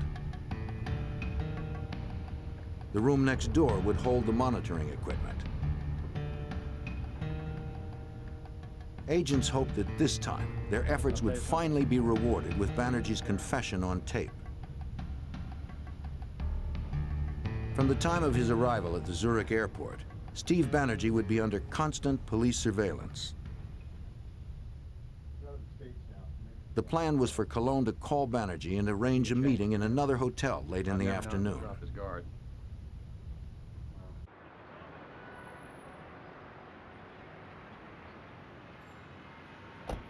As planned, Banerjee arrived first.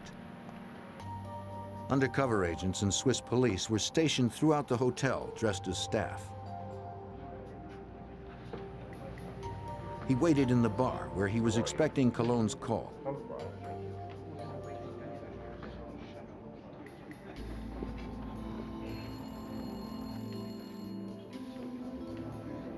On cue, the phone rang. Cologne was on his way. This was the FBI's best chance to get the recording they had long awaited. To be sure Banerjee's voice was taped clearly, they hid the wire inside Cologne's outermost layer of clothing, his coat. But Cologne seemed nervous and removed his coat when he arrived. As a result, investigators could no longer hear the conversation.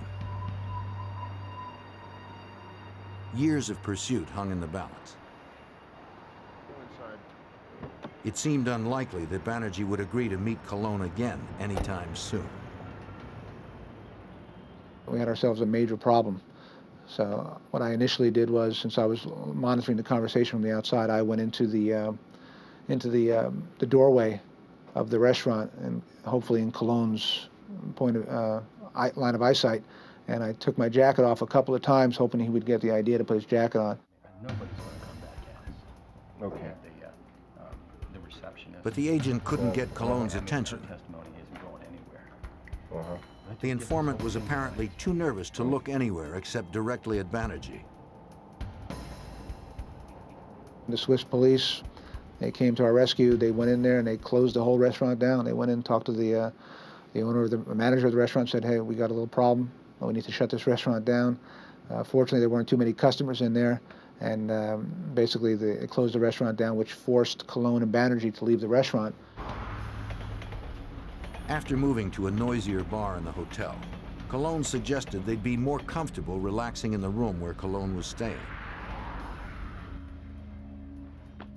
Colon arrived first. He was met by a Swiss technician who attempted to strip the wire from his jacket before Banerjee arrived. Colon's device was an unnecessary risk since the room itself was wired. We didn't know what Banerjee was going to do once the two of them were in the hotel. They had gone from a public place to strictly a private place, and we were a little concerned at this point for what Banerjee may have up his sleeve. Undercover agents alerted the surveillance team that Banerjee had arrived on Colon's floor. The Swiss tech retrieved the wire and stepped into the adjoining room.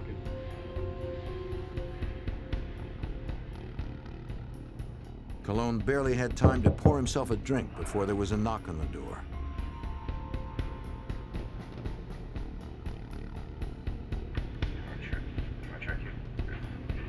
The first thing Banerjee did was check Colon for wires. He found none and began to relax. Colon poured him a drink. Then his old friend opened up. In broad daylight, not something to happen. Banerjee felt comfortable enough to talk about murdering his partner. He mentioned the $25,000 he paid to commission the deed. He also made comments about the men in England that he ordered killed. He even talked to Colon about the arsons he had paid for back in 1979. After 5.5 years and 6,000 miles from the crime scene, the FBI's perseverance had finally paid off. At last, they had it all on tape, and Colon earned himself an early parole. That was the coup de grace right there. That was it. We got exactly what we needed. We pretty much corroborated Colon, down to every I, dotted I, and every T that Colon had told us. On September 2nd, 1993, outside his Chippendale's club in Los Angeles, Steve Banerjee was arrested for racketeering and first-degree murder. Facing life in prison, Banerjee's defense team offered the state's attorneys terms for an agreement. Banerjee would plead guilty to the charges and forfeit his interest in Chippendales for consideration in sentencing. New York State accepted, suggesting 26 years in a maximum security facility. But to Banerjee, the punishment was too severe. On the day of his sentencing in October 1994, he was found hanged in his cell. Michael Geddes, the New York City detective who investigated Nick DeNoya's murder 6 years earlier, was glad to see the case closed. Ever since Steve Banerjee was arrested and Colon confessed, what happened is I saw that Val DeNoya, the brother, and his wife actually change. You could see the peace in their face. You could see the smile coming back into their life. Steve Banerjee had immigrated to the United States to fulfill his dreams of success. Blinded by his pursuit, he confused power and the accumulation of wealth with the American dream.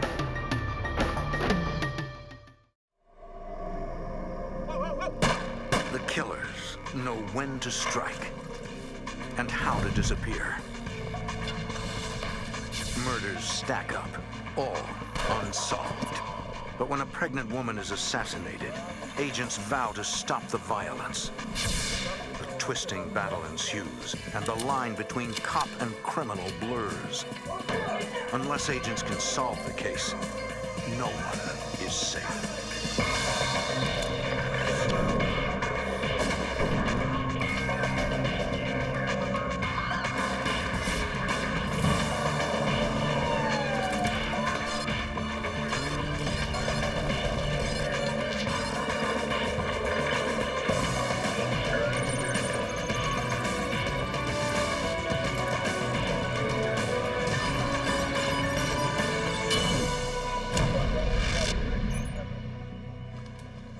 70s and 80s, a gang of thugs wreaked havoc on the island of Puerto Rico.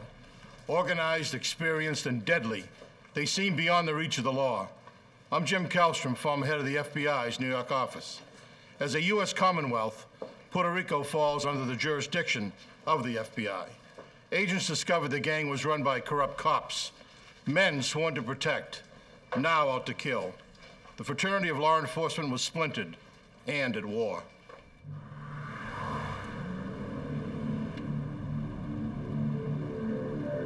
July 28th, 1977. San Juan, Puerto Rico. New York diamond dealer Stephen Brooks visits the island on his annual business trip. He plans to meet a local jeweler to collect money from an earlier deal. He also wants to sell from the new inventory he's carrying $250,000 worth of quality stones. He's alone with no bodyguard. Brooks is scheduled to return home in 2 days.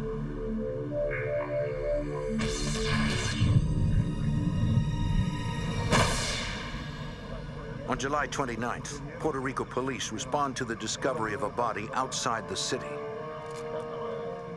It's an adult male shot with a .38 caliber gun, then burned severely. There's no driver's license, and because of the fire, a visual ID is impossible. Police find no other clues and bury the murder victim as a John Doe. 4 months later, media coverage prompted by Brooks's family helps police realize it was the diamond dealer's body they found. The murder is part of an alarming trend. In the last few years, at least 2 other U.S. diamond merchants have been killed in Puerto Rico. Special Agent Fernando Candelario. We had transportation of jewelry by individuals coming in from New York specifically. Ended up in Puerto Rico. These individuals were kidnapped. Their bodies were found later on. Since the slayings have an interstate aspect, the FBI works with local police, but no solid evidence points to any suspects. The agents would communicate with their counterparts at the Police of Puerto Rico to see if the Police of Puerto Rico had developed any leads. But with no leads reported, the cases grow cold. At the time, violent crime is common in San Juan, where poverty mixes with a surging cocaine trade and drug gangs rule the streets. Authorities have trouble sending the powerful gangsters to prison. In March 1979, one major gang leader under investigation for murder silences the only witness to that murder with a gunshot to the head. The gang leader's girlfriend, Jessica Trujillo, witnesses the killing and later agrees to help put the gangster away. Special Agent Jim Bird of the San Juan FBI. She was going to testify in a homicide case against a pretty well-known organized crime character there in San Juan. This girl, because they were aware of the danger, the threats against her, was kept in police custody. Jessica spends her days at the police station, and at night, homicide detectives drive her to her grandmother's house to sleep. The trial begins in May 1980, and prosecutors look forward to finally getting a guilty verdict against a major drug lord. But then, on the trial's 5th day, a body is discovered in a sugarcane field near San Juan. It's Jessica Trujillo, the only witness against the gang leader. An autopsy later reveals she was shot twice at point-blank range, execution style. And she was 3 months pregnant. The only evidence recovered, a Panama hat found near the body. The terrible murder shocks island residents, including San Juan FBI Special Agent D. Rosario. Jessica was very well known in the news media.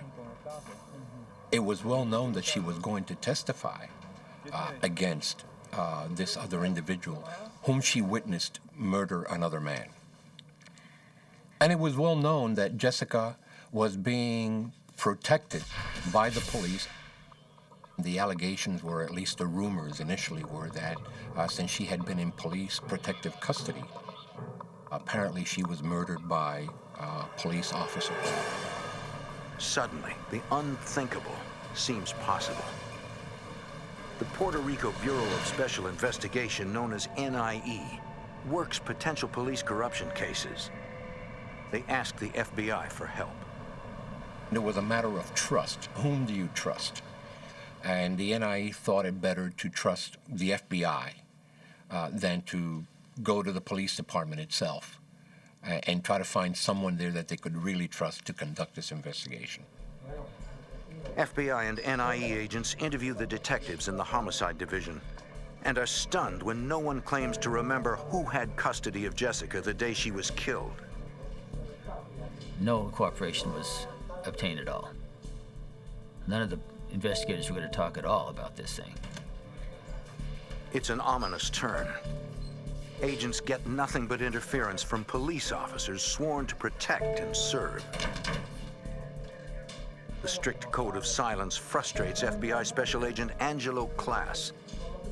It was obvious from the outset that the police officers were somehow involved. Either they had given Jessica up to somebody or they had killed her themselves. Yet the truth remains elusive. Finally, agents tracked down the officers said to be responsible for escorting Jessica the night before her body was found. Detective Victor Sousse claims that he and his partner, Detective Gil Valera, drove Jessica home as scheduled. Their alibi is that they left her in front of her grandmother's house. Victor says he has no idea what happened after they dropped her off. Perhaps someone abducted her. Agents try to corroborate Victor's story. We interviewed many people. We went out to her grandmother's house and conducted a neighborhood investigation there. No one reports seeing Jessica at all that day.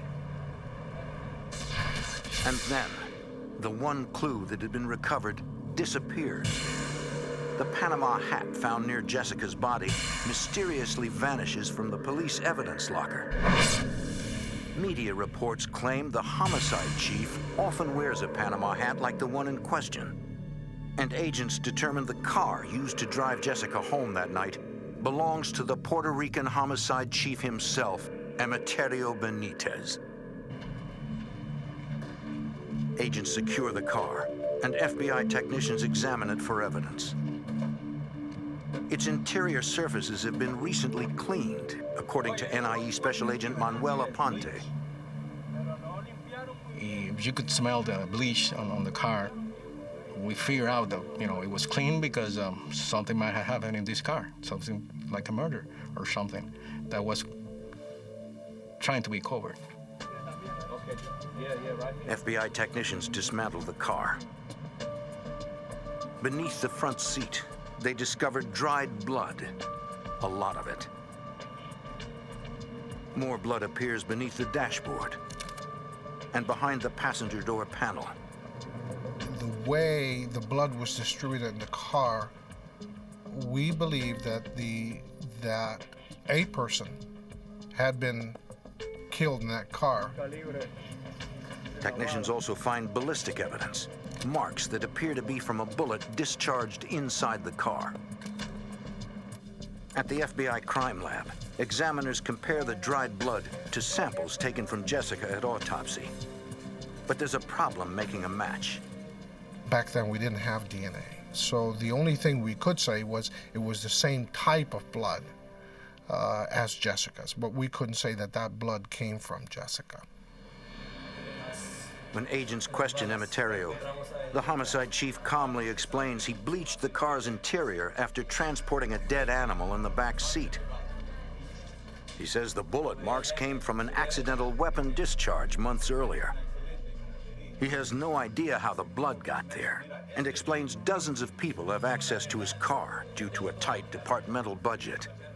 His car was used by almost everybody in the homicide division. Whenever they were short of cars, they would use his car. He would lend it out. so that we couldn't know for sure who might have been in the car.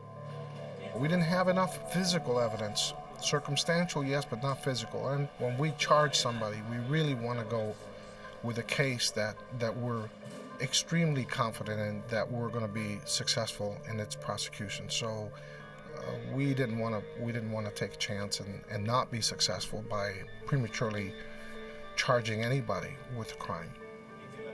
Suddenly, instead of one suspect, agents have dozens, and still nothing solid to act on. Somehow, the agents of the FBI and NIE have to break through a wall of silence to get to the truth. In 1980, FBI and Puerto Rico NIE agents suspect corrupt cops were somehow involved in the death of Jessica Trujillo, a government witness murdered while under police protection. Evidence suggests the shocking possibility that Jessica was killed in the car of homicide chief Emeterio Benitez. But it's not enough for an arrest, especially with such a high-level suspect, according to FBI Special Agent Jim Byrd. I mean, there was some circumstantial evidence, but again, this is not a guy with a criminal background. This is the head homicide investigator for the whole San Juan metropolitan area. You can't just say, we think you did it, you're coming with us. The case wasn't going to be solved for some time. Because they're investigating cops, and they're not certain who they can trust, Special Agent Angelo Class and the rest of the team cannot allow any leaks. When we started, we were given our own room, and nobody was allowed back there unless you were working on the case. The agents desperately need someone on the inside. They check into the detectives who allegedly drove Jessica home. Gil Valera and Victor Sousse. We kind of profiled them a little bit. We asked other agents about them. We found out more about these two individuals. And we felt like of the two, the more serious individual, the better cop, if you will, of the two was Victor. And so we decided we were going to appeal to that goodness inside of Victor. At the time, Victor is finishing up his regular National Guard training in the U.S. Agents are ready when he comes back. So we intercepted him at the airport, and we told him we wanted to talk to him, and we took him voluntarily to an apartment that we had rented as a safe house. The agents need to get Victor to turn informant. It won't be easy. He started denying having any involvement in anything. We had the wrong guy. NIE Special Agent Manuel Aponte appeals to Victor's sense of honor. I told him, well, listen, if you didn't kill Jessica, I want you to help me out to find out who were the murderers. And you're a homicide detective? I'm not a homicide detective. And you're one of the best homicide detectives. And in fact, he was. So I need your help. They let him know now is his only chance to save himself.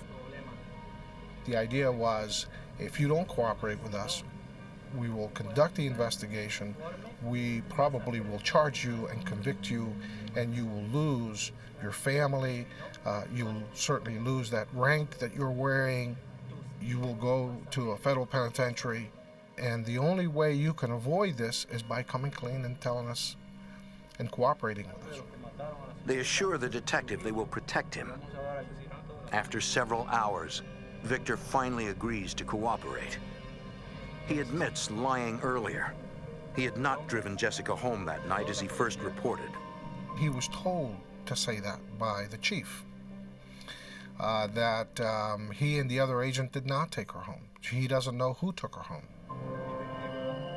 Victor claims many detectives are involved in a host of criminal activities. They call themselves El Muerta Escuadra, the Death Squad. He started naming people and crimes, and we were taking notes, and I mean, for days. Through a series of interviews, the full scope of the corruption becomes apparent. Within the first 10 to 15 debriefing sessions with Victor, We had probably identified about 65 individuals, mostly police officers, that were involved in crime. But they also there were some lawyers and some business people. We decided we would then group to find out who was involved in criminal activity with who, and what kinds of crimes they were involved in. And then when we had all these groups, it appeared as if though we were dealing with 19 different groups. Special Agent D. Rosario helps identify the corruption's epicenter. The majority of the officers that were involved in corrupt activities came from a specific division within the police department known as the Criminal Investigation Corps, the CIC. The CIC is made up of the highest-ranking detectives on the force and the most powerful. Basically, they were their own fiefdom. They were out there doing their own thing. And basically, they did not have to answer to anyone for their actions. The CIC runs all drug busts in San Juan. They became very powerful, and so they began to develop a lot of sources of information and informants out on the street. According to Victor, those sources became collaborators in a series of armed robberies, kidnappings, even murder for hire. Drug dealers are easy targets for the death squad. No dealer will press charges for stolen drugs, especially if they don't survive the robbery. Every meeting that we had with Victor just expanded more and more our investigation, because Victor was able to provide not just names of people that he personally knew within the department that were involved in committing crimes, but he knew of specific crimes that had been committed. Victor tells agents what he knows about the murder of diamond dealer Stephen Brooks. He says the rogue officers of CIC were tipped off about the broker's arrival by the jeweler Brooks was to meet. They pulled the man over, knowing he was carrying lots of diamonds. A police officer can stop you anywhere, can stop you on the street, ask you for your title of the car and everything. And that's what they practically did. I mean, they had the power to stop people.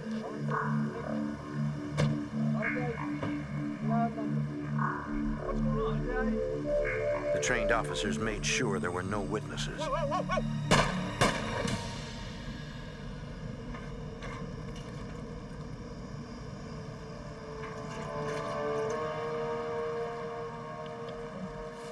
Because the CIC investigated the homicide when it was later discovered, it was all too easy to cover up their crime. So you have Group 10, so Victor's revelations disturbed the honest agents working the case. These weren't men that were total strangers. I knew them. It was appalling. It was just appalling that these men had gone that far. Here were men who had raised their right hand and swore to uphold the law and serve and protect. And yet, if it had not been for their badges, they were totally indistinguishable from any other common criminal. No matter how long it takes, the FBI and the NIE are determined to stop the death squad. In Puerto Rico, the FBI and NIE investigate a broad ring of crooked cops who call themselves the Death Squad. Special Agent Angelo Class leads the complex investigation. The overall objective was to identify as many people involved in public corruption in Puerto Rico as we could, and then to identify crimes that they had committed and come up with the evidence to be able to prosecute them.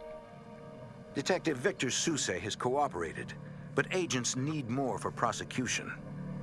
One of the first things we had to do was try to corroborate whether Victor was being honest with us or not. Trying to corroborate whether we were getting the truth and whether we were getting all the truth from Victor. So we decided to immediately wire him up and use a body recorder and send him up against some of the individuals. Special Agent Jim Bird helps prep Victor for the wired meetings. His mission was to engage in conversation people that we thought were involved in this. Maybe they would talk about future plans or talk about past crimes that they'd already committed. That's what we were hoping to get. It's a dangerous assignment. If the corrupt cops suspect a double cross, they'll kill Victor. He was going against other police officers, and he had to be careful. But because Victor was a police officer himself, he knew how far to go, how far to push, how provocative to be, and how to cover himself. Victor starts with officers he already knows. One of Victor's contacts was Julio Cesar, who had been the head of special arrests team for the police of Puerto Rico. Victor became close to him, hung out with him all the time, drank with him, socialized with him. As Victor records Julio admitting to criminal acts, agents get probable cause to move to the next level of electronic surveillance. We got enough evidence from conversations between Victor and Julio to wire up his car and get a wiretap on Julio's phone. With the wiretap warrant, agents can listen to and record any conversation in which Julio discusses crimes. It's not easy, as the rogue cops protect themselves even on personal phone lines, according to Special Agent D. Rosario. Many of the discussions were in code. They were not open conversations. So we had to really study a lot of people to find out, are they referring to this guy or to that guy? So there was a lot of analysis going on regarding that. One of the detectives that Julio often talks to is Hill Valera. When Hill implicates himself, agents further expand their recording range. We got enough probable cause to go on Hill's wire, and then from there, we identified other people they were involved with, and other things that they were doing and planning. Shipping heist and shakedowns and other things. FBI and NIE agents pair off to meticulously develop full cases on each crime discovered. And they would run off with this particular case, which was a very significant case in itself, but it formed only a portion of the overall corruption case. So we were investigating 16, 17, 18, 19, 20 cases, if you will, at one time. But so far, no one has admitted involvement in the killing of Jessica Trujillo. Investigators only have one suspect, the head of the Puerto Rican Police Homicide Division. Agents are determined to find the killer and solve the murder, which started the broad corruption case. Her murder, the investigation of her murder, opened up just a Pandora's box of individuals involved in not just murder for hire, extortion, kidnapping, fraud, bribery. It just ran the gamut of basically all the felonies that you can think of. As Victor gets in deeper with the corrupt cops, they let him in on upcoming crimes. In February 1981, they discuss a murder for hire. During a particular meeting, Julio brings up for the consideration of the group that he had been offered a contract to kill a journalist in the southern region of Puerto Rico. Julio suggests that Victor be the trigger man, perhaps to test his allegiance to the group. Agents can't let a murder happen, but they don't want to jeopardize the case by arresting anyone too early. It was finally decided that the best course of action was to contact the journalist directly, tell him that there was a threat on his life, that we were working on it, but that we needed him to be out of Puerto Rico and out of harm's way. The journalist disappears for a month, which gave us enough time to then, through Victor, convince Julio and the rest of the group that killing a journalist was not a good idea. In fact, it was a stupid idea. And the amount of heat that it would bring down upon them and others would be untenable for them, and they really should rethink this contract thing.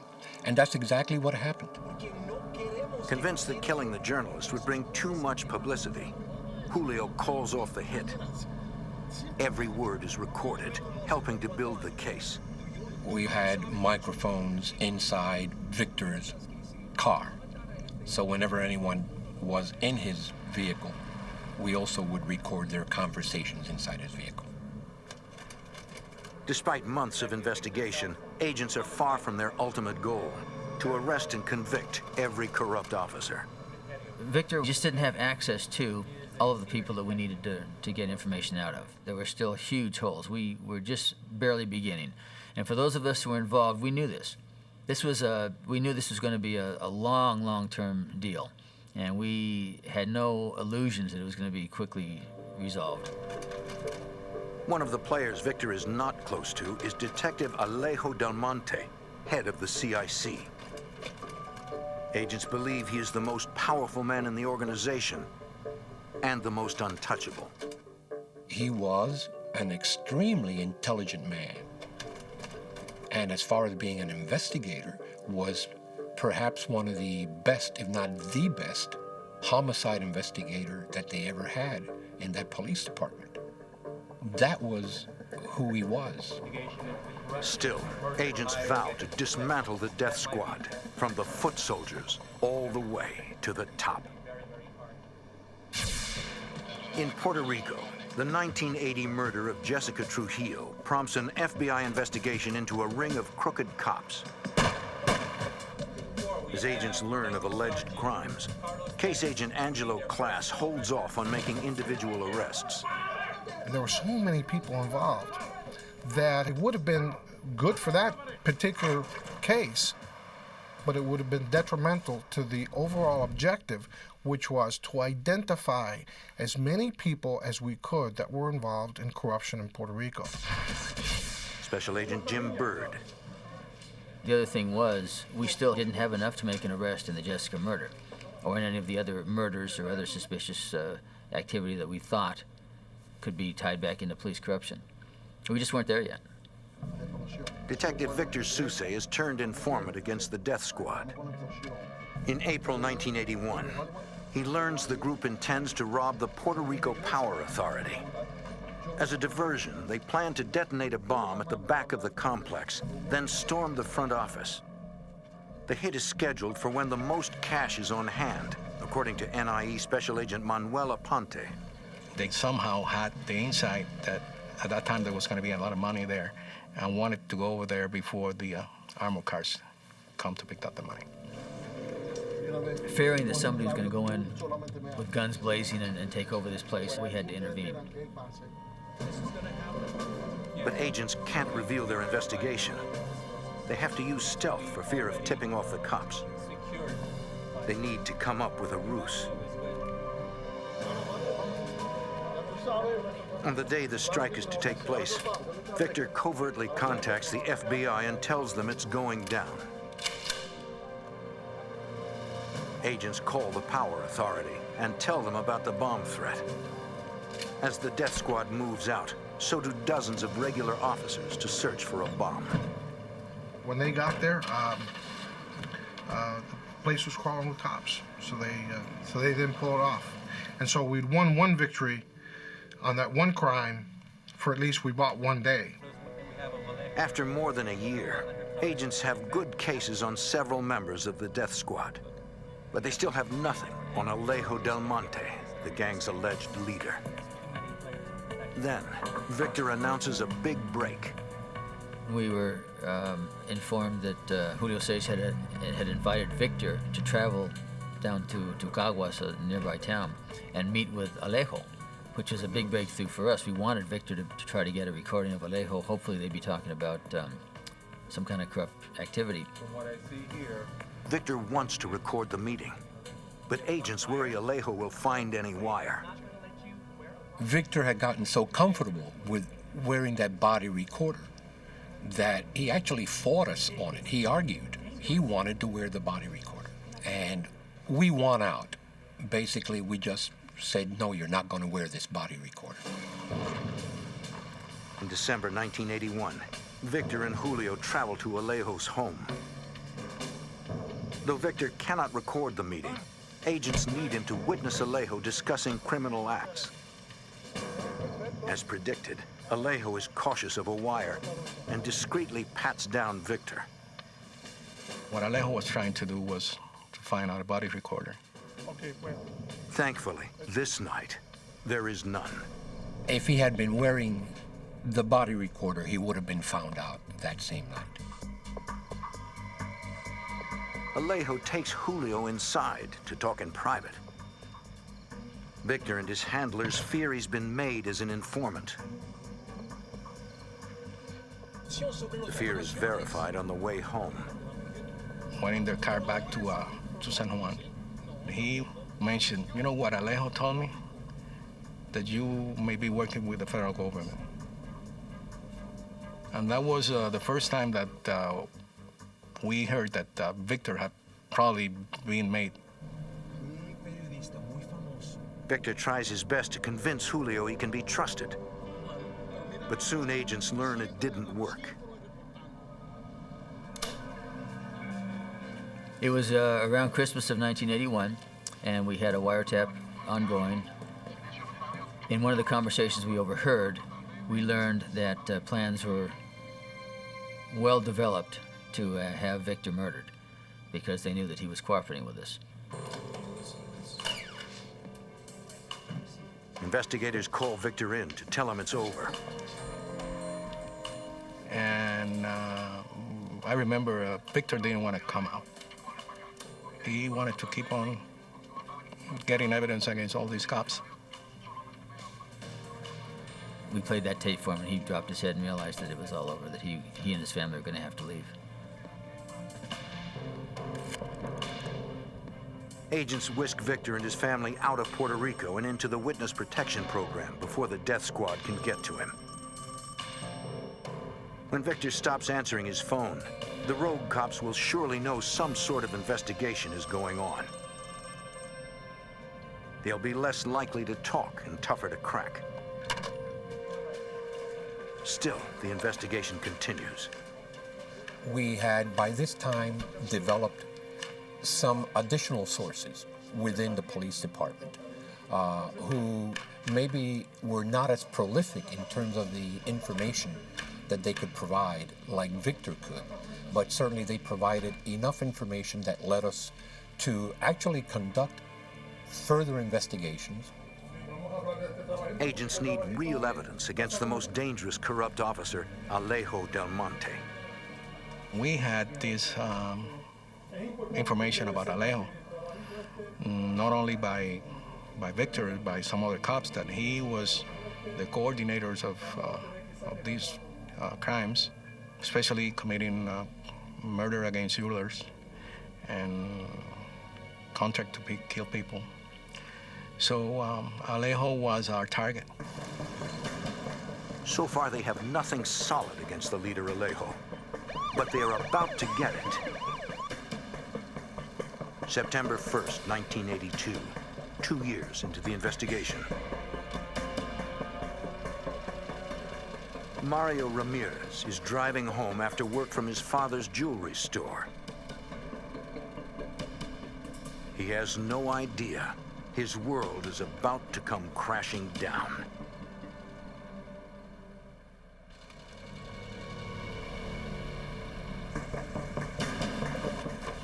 In September 1982, a group of armed men abduct Mario Ramirez in San Juan, Puerto Rico.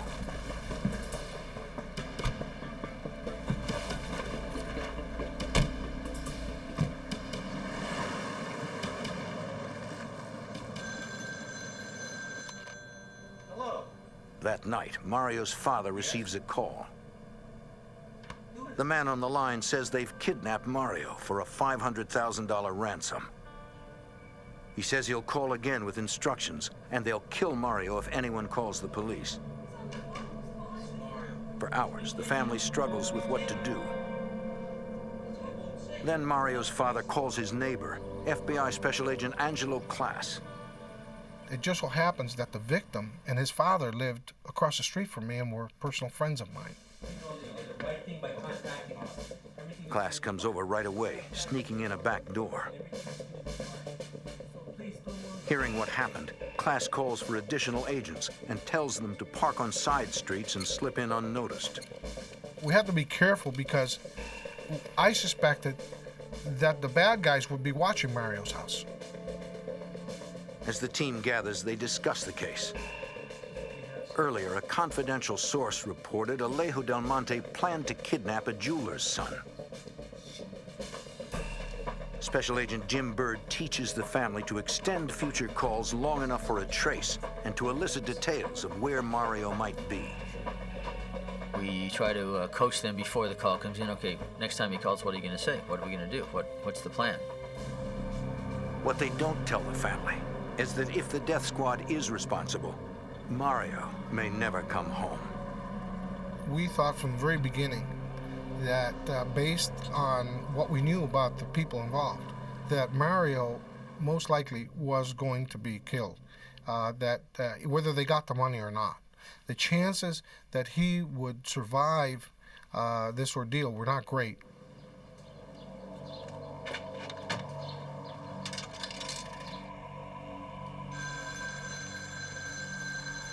Over several days, calls come in recorded by the FBI.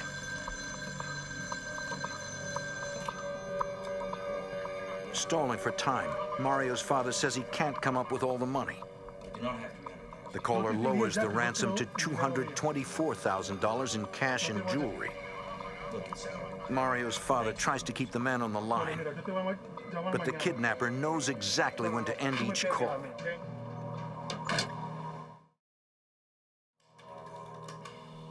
With traces impossible, agents search for other ways to find the kidnappers. We want to look for any kind of clue. Is there traffic in the background? Are there night noises of the Puerto Rican mountains in the background? We want to find out as much as we can about the situation by listening to these tapes over and over again. As they listen in, they come to a remarkable conclusion. The people that were reviewing the phone calls after we received them, that knew Alejo personally, said, "That's Alejo's voice." They thought that was him on the phone. Agents set up covert surveillance of Alejo and the other corrupt cops. Alejo, being a lieutenant colonel in the police department, he would know that he was being surveilled, so we had to do it very quietly. On the fourth night, a final call comes in. FBI Special Agent Fernando Candelario is listening in. An individual with a unique voice was on the line.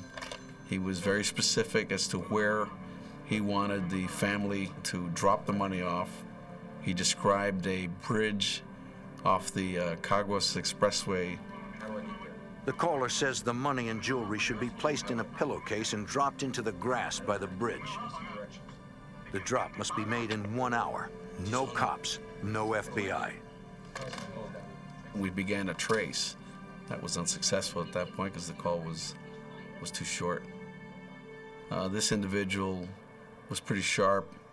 He seemed to know exactly what he wanted to say and how long he wanted to take to say what he needed to say. Agents know the death squad has killed other kidnapped victims. But Mario's family prays that this time the ransom will be enough to save an innocent young man.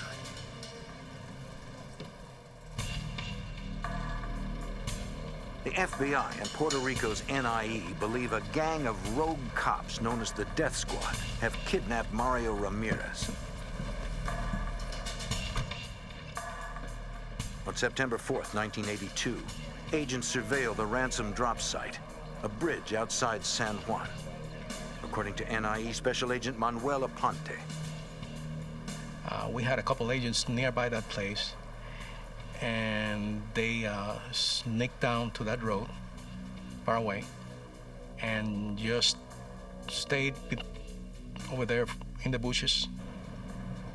Mario's father heads to the site with the ransom, protected by an armed agent hiding in his car. FBI Special Agent Fernando Candelario helps coordinate the rescue attempt. We had an aircraft in the air to assist.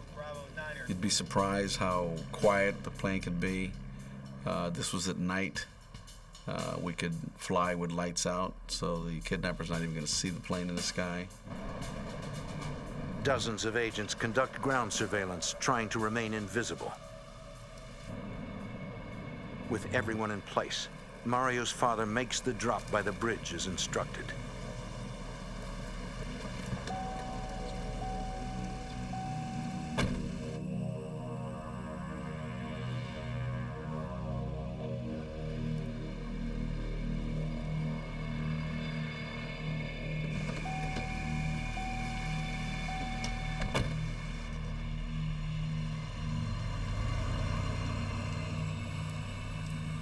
Agents now wait for the pickup.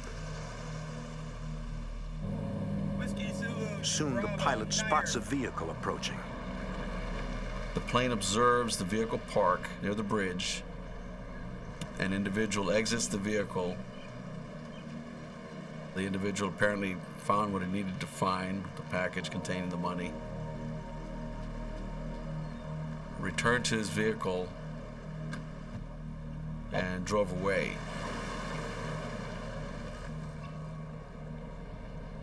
Special Agent Jim Bird. At that point, the car is driving down the highway. We have a plane, we have ground units trying to follow this individual who has the $224,000. We still don't know where the victim is. Special Agent Angelo Class has run the police corruption case for 2 years. We didn't know who the subjects or the people were inside the car. So we asked one of our agents to drive by it and take a quick look. So he drives by and he says, you're not gonna believe this, he says on the radio. It's Alejo himself. As investigators watch from a distance, the leader, Alejo, switches to another car. The plane follows the original car. Ground agents trail Alejo. No one knows which car holds the ransom, but that's the least of their worries. The primary goal is to rescue the victim, even if we have to lose the ransom. When the vehicle starts moving, we don't want everybody behind the subject. You don't want to get so close that you're going to burn the surveillance that may cause them to kill the victim. As Alejo pulls into his own neighborhood, agents decide not to let him get to a phone. We thought if we arrested Alejo, that the others wouldn't have a motive to kill Mario anymore because it would be Alejo to give the order to kill him.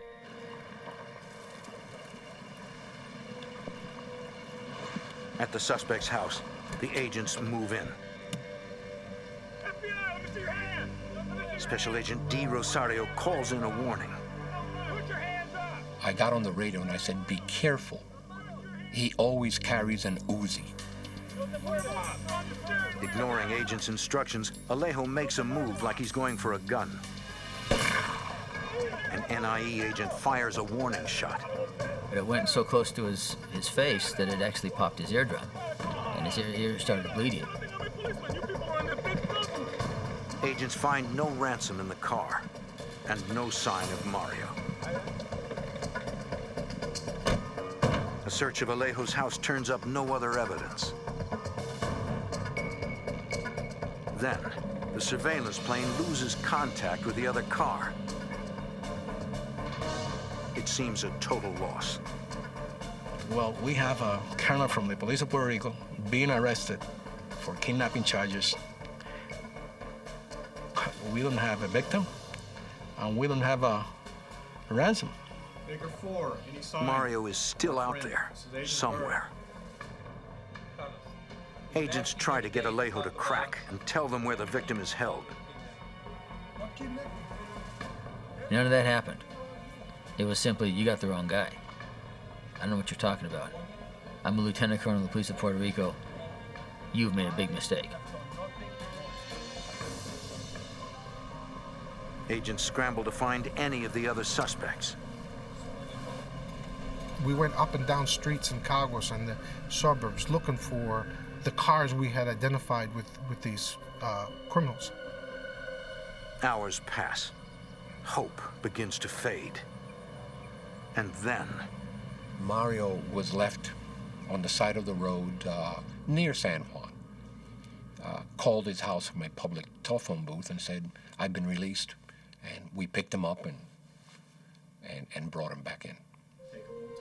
It seems that once Alejo was arrested, the other kidnappers got nervous and released Mario. Finally, he is home. I had never seen grown FBI agents cry. That's how emotional it got. And at that point, no one really cared whether we had recovered that ransom or not. It was important that we got him back. With Alejo in custody, it's time to take everyone else down. A federal judge returns indictments on 32 people, mostly corrupt officers. Agents quickly take them into custody. Homicide Chief Emeterio Benitez cooperates and finally tells investigators the details of Jessica Trujillo's murder, the crime that started it all. The drug lord she was to testify against paid $20,000 for the hit. According to Emeterio, he and Gil Varela picked her up that night and decided to kill her on the way to her grandmother's house. As they were driving through the cane fields out there in that rural part of the island, without any warning, bam! Gunshot is fired. Gil shot her from the back seat. And a moment later, bam! Another gunshot goes off. They stopped, took her out, threw her in the sugarcane field, and drove off.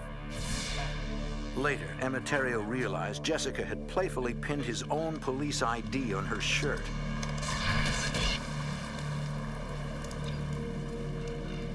He went back and retrieved his ID, though he missed his Panama hat. Such an audacious murder, shooting a young girl wearing the chief's hat and ID in a police car, shows how untouchable the death squad thought they were.